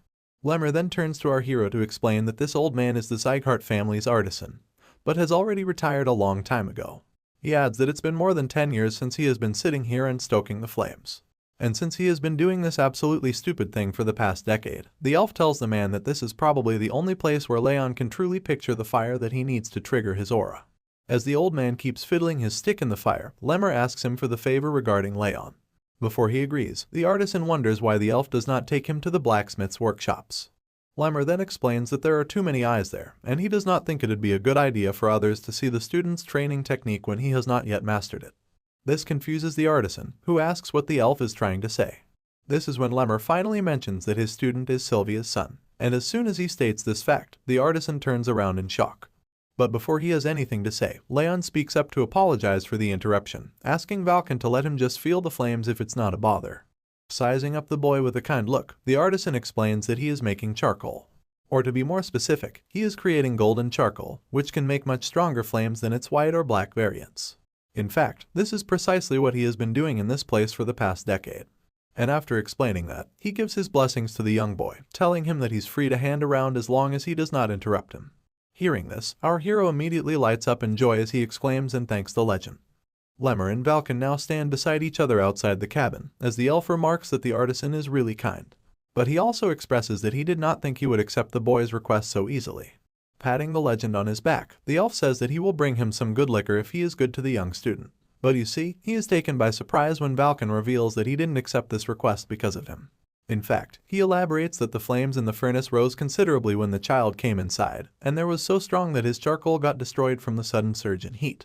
He adds that the child's breathing seems to possess the power to manipulate fire. And if that is really the case, the artisan can't help but have certain expectations from Leon. Or rather, he thinks that the child might actually be able to make his wishes come true. We open with our hero reminiscing over the 7 months he had spent visiting Vulcan's furnace, as he elaborates on how he thought about the fire he wanted to obtain. Now fully understanding himself and his goal, he expresses that contrary to popular belief, trained fire is more stable than any other element. Acknowledging the thousand flames technique that is also in the process of awakening, he recalls Lemmer asking the young warrior to emphasize the fire he wants to obtain. Deep in thought, Rayon reflects upon his ambitions and goals. He wants to slay Deriv, save Sylvia, and make sure she keeps her direct lineage title. With all these ambitions and goals in mind, and with unwavering determination, he expresses all the attributes he wants his fire to have. Now, sitting across from the furnace fire, he contemplates and expresses the powerful effect that the seeping heat from the furnace brings. With strong will, he is dedicated to catching the fire of the energy that he feels. He now transcends and expresses himself to see an image of his mind clearly. He emphasizes that he needs to concentrate and focus more. But that is when suddenly he is startled by a strange blue flame that flickers and makes its way over him. The raspy and ominous voice of wrath takes over the confusion that Rayon expresses. The spirit of the Lord of the Demon Realm exclaims and questions if Rayon had forgotten the warning. The spirit would take over his mind and body the moment he was at his weakest. The moment appears to be exactly that, as wrath takes over Rayon's mind in the image that he sees himself in, and exclaims while asking the target to freeze. Startled and taken aback by the sudden attack, our hero struggles to break free from the grasp of the spirit. He contemplates and expresses that he has let his guard down at an untimely moment. Because the spirit had not tried anything lately, it led him to believe that it is on his side, which is far from the truth and is evident by such betrayal. Wrath appears to have fully taken over Leon's mind in the image that is portrayed before him, and as the spirit of the demon realm snarls and smiles widely at the now weakened hero, the realization dawns upon him, the reality of the demon that wants to take his life. Bearing the effects of the takeover, Leon expresses discomfort and elaborates that it is getting hard to breathe, and his body feels as if it is going to break into pieces. However, adding to the unfortunate circumstance, Leon expresses that he cannot move or stop the Thousand Flames technique unless he accepts the fate of death. He emphasizes that he needs to concentrate his aura somehow. Experiencing the daunting effects of the spirit slowly taking over his mind, Leon desperately realizes that he needs to think to survive, despite his consciousness slowly fading away. The chilling cold crystallizes and crisps up over the body of our hero as he struggles to make it through. This attempt to break free is observed by the spirit of the demon. Wrath addresses the target with a vicious smile as he speaks, stating that such a sight of desperation is pitiful. He questions if Leon really thinks he can endure the mighty power of the Lord of the Demon Realm like before. He believes this attempt is pointless as he exclaims that our hero's body and soul are now in his grasp. The freezing cold and numbness finally catch up with Leon as he sees himself slowly drift away while his eyes begin to close. Sinking into despair, he hears the voice of the spirit echo through the atmosphere as he claims that his efforts are pointless, comparing him to the man working in the furnace. Wrath continues to boast about his inevitable victory as he expresses that he will aid the young warrior in his quest for revenge. Suddenly, Leon's eyes widen as he recalls the word furnace. He thanks the spirit for the hint as he attempts one last desperate struggle, believing that it's all for nothing and he will die if he does not try anything now. Explaining the realization that dawns upon him, he elaborates that instead of absorbing nature's mana, he must now absorb the mana from the furnace directly. Further emphasizing the much stronger and hotter fire, he makes his final move to take it all in. The fire rages violently as Wrath exclaims in confusion, asking what the bastard is doing. Bravely enough, Rayon has succeeded in absorbing the mana directly from the furnace. He answers Wrath's question, elaborating that he is struggling. Vulcan calmly sits across from the furnace as he absorbs nature's mana, when suddenly, the flames rise up violently, and he is forced to back down. He questions what this is, as he expresses that he has never seen the flames be this strong. This leads him to believe that something is happening at the other furnace, scratching his curiosity as he turns his head. Observing that Rayon sits across the other furnace, he wonders why it is so cold on his side when the furnace rages up so violently. He walks up to him as he questions if the young man is okay. Vulcan wonders why he is shivering vigorously, but before he can begin to approach the young man to offer his help, he is stopped by Lemmer, who steps in between and raises his arms, signaling him to stop. Acknowledging his confusion, Lemmer remarks that Vulcan cannot be near him or touch him, and he must be left alone. Upon justified confusion, Vulcan exclaims that the young warrior might die if he is left alone like this. But Lemmer is adamant and explains that our hero is in a spiritual state of complete selflessness, and there is nothing they can do to help him. The elf also warns that the hero may cough up blood and die if he is interrupted. Holding their ground, Vulcan now wonders if this is the same coldness that Lemmer had previously talked about. Vulcan worries for the young master as he questions if there is nothing they can do to help him, and Lemmer blatantly denies as he exclaims that it is too dangerous. He expresses doubt and worry as he nervously addresses the young student and asks him not to die. On the other hand, in the apparent spiritual realm, the flames burn hotter than ever as Wrath screams in discomfort, exclaiming that there is no hope. But this is not like before. Our hero emphasizes that believing such a thing is bullshit, as he has already faced a helpless death before. He recalls his previous, meaningless life, expressing that he could not close his eyes till the very end. But this time it's different. He claims that he will not make the same mistake twice. Meanwhile, Vulcan expresses concern as the pressure and heat meter upon the furnace whistles and hisses violently. He remarks that at such a rate, the furnace will blow as it cannot take the sudden surge in heat. Lemmer observes and notices that the mana emerging from the furnace is coagulating at one point. He immediately realizes that the bright student is absorbing all of it. The intense clash comes to a conclusion as Leon yells out in fury and determination, while Wrath screams in discomfort and denial. Our hero's hand reaches out desperately and firmly grasps onto the flame that appears before him. Following this brave act, a blast ensues, and the tavern is blown up as a large smoke cloud fills the sky. The loud bang shatters the roof of the structure as the flames seep out roaringly. From among the smoke, Lemmer and Vulcan emerge fearfully as they yell out for our hero, asking if he is okay. Upon not getting a response, Lemmer yells out, demanding the young warrior to answer. Before noticing our hero, in a strange stance as glowing sparks surround him. Lemmer steps forward to have a closer look, and his eyes widen as he realizes the golden sparks emerge from the golden flames that roar around our hero. The system window appears before Leon, delivering that he has finally learned the Thousand Flames technique. A lily flower falls into his palms as the sparks diminish, and the system window pops up once again, expressing that the bitter cold aura has reached 2 stars due to the strong cold rage. The lily flower also fades away into steam as our hero smiles and acknowledges the unexpected turn of events. He expresses that he will be able to bloom right away. Just as he contemplates the doubt he had been feeling over putting himself through so much, his eyes catch the attention of another system window that pops up before him. He turns to the window as it delivers the fortunate news of our hero's stats being increased, as a reward for enduring the hardships put forth by rage in a situation of urgency. Leon is taken aback and confused by such a gracious reward. He can't believe he is being rewarded this much. What would have taken him years to achieve happened in just a moment. Contrary to the celebratory expression, Wrath expresses frustration and anger as he spirals around the room in a rage, exclaiming and questioning how our hero had been able to endure the situation. Teasing and adding to the spirit's frustration, Leon remarks that he had told him to stop trying because it would not have worked in the first place. Though our hero puts up a brave smile in front of the spirit of the demon, he nervously eyes Wrath as he recalls that he did almost die this time around. He concludes that this makes it certain that Wrath is not his friend. Following the confrontation, Leon determines that he cannot let Wrath discover his secrets and weaknesses. Suddenly, he is called upon by Vulcan. Turning his head toward the voice, Leon acknowledges Vulcan's worrisome look and remarks that he is, in fact, okay. Vulcan then questions if the young warrior has finally learned aura. Leon exclaims in joy and thanks Vulcan before affirming that he has learned aura and apologizes for breaking down the furnace. To his surprise, Vulcan is the least bothered by the furnace and brushes it aside, exclaiming that he can just make another one. However, before Vulcan can finish his sentence, his attention is diverted to a sparkling object that catches his eye, and he turns to the furnace in curiosity. The young hero wonders what disrupts the blacksmith, as Vulcan steps forward toward the furnace and picks up a shovel before digging through the ashes.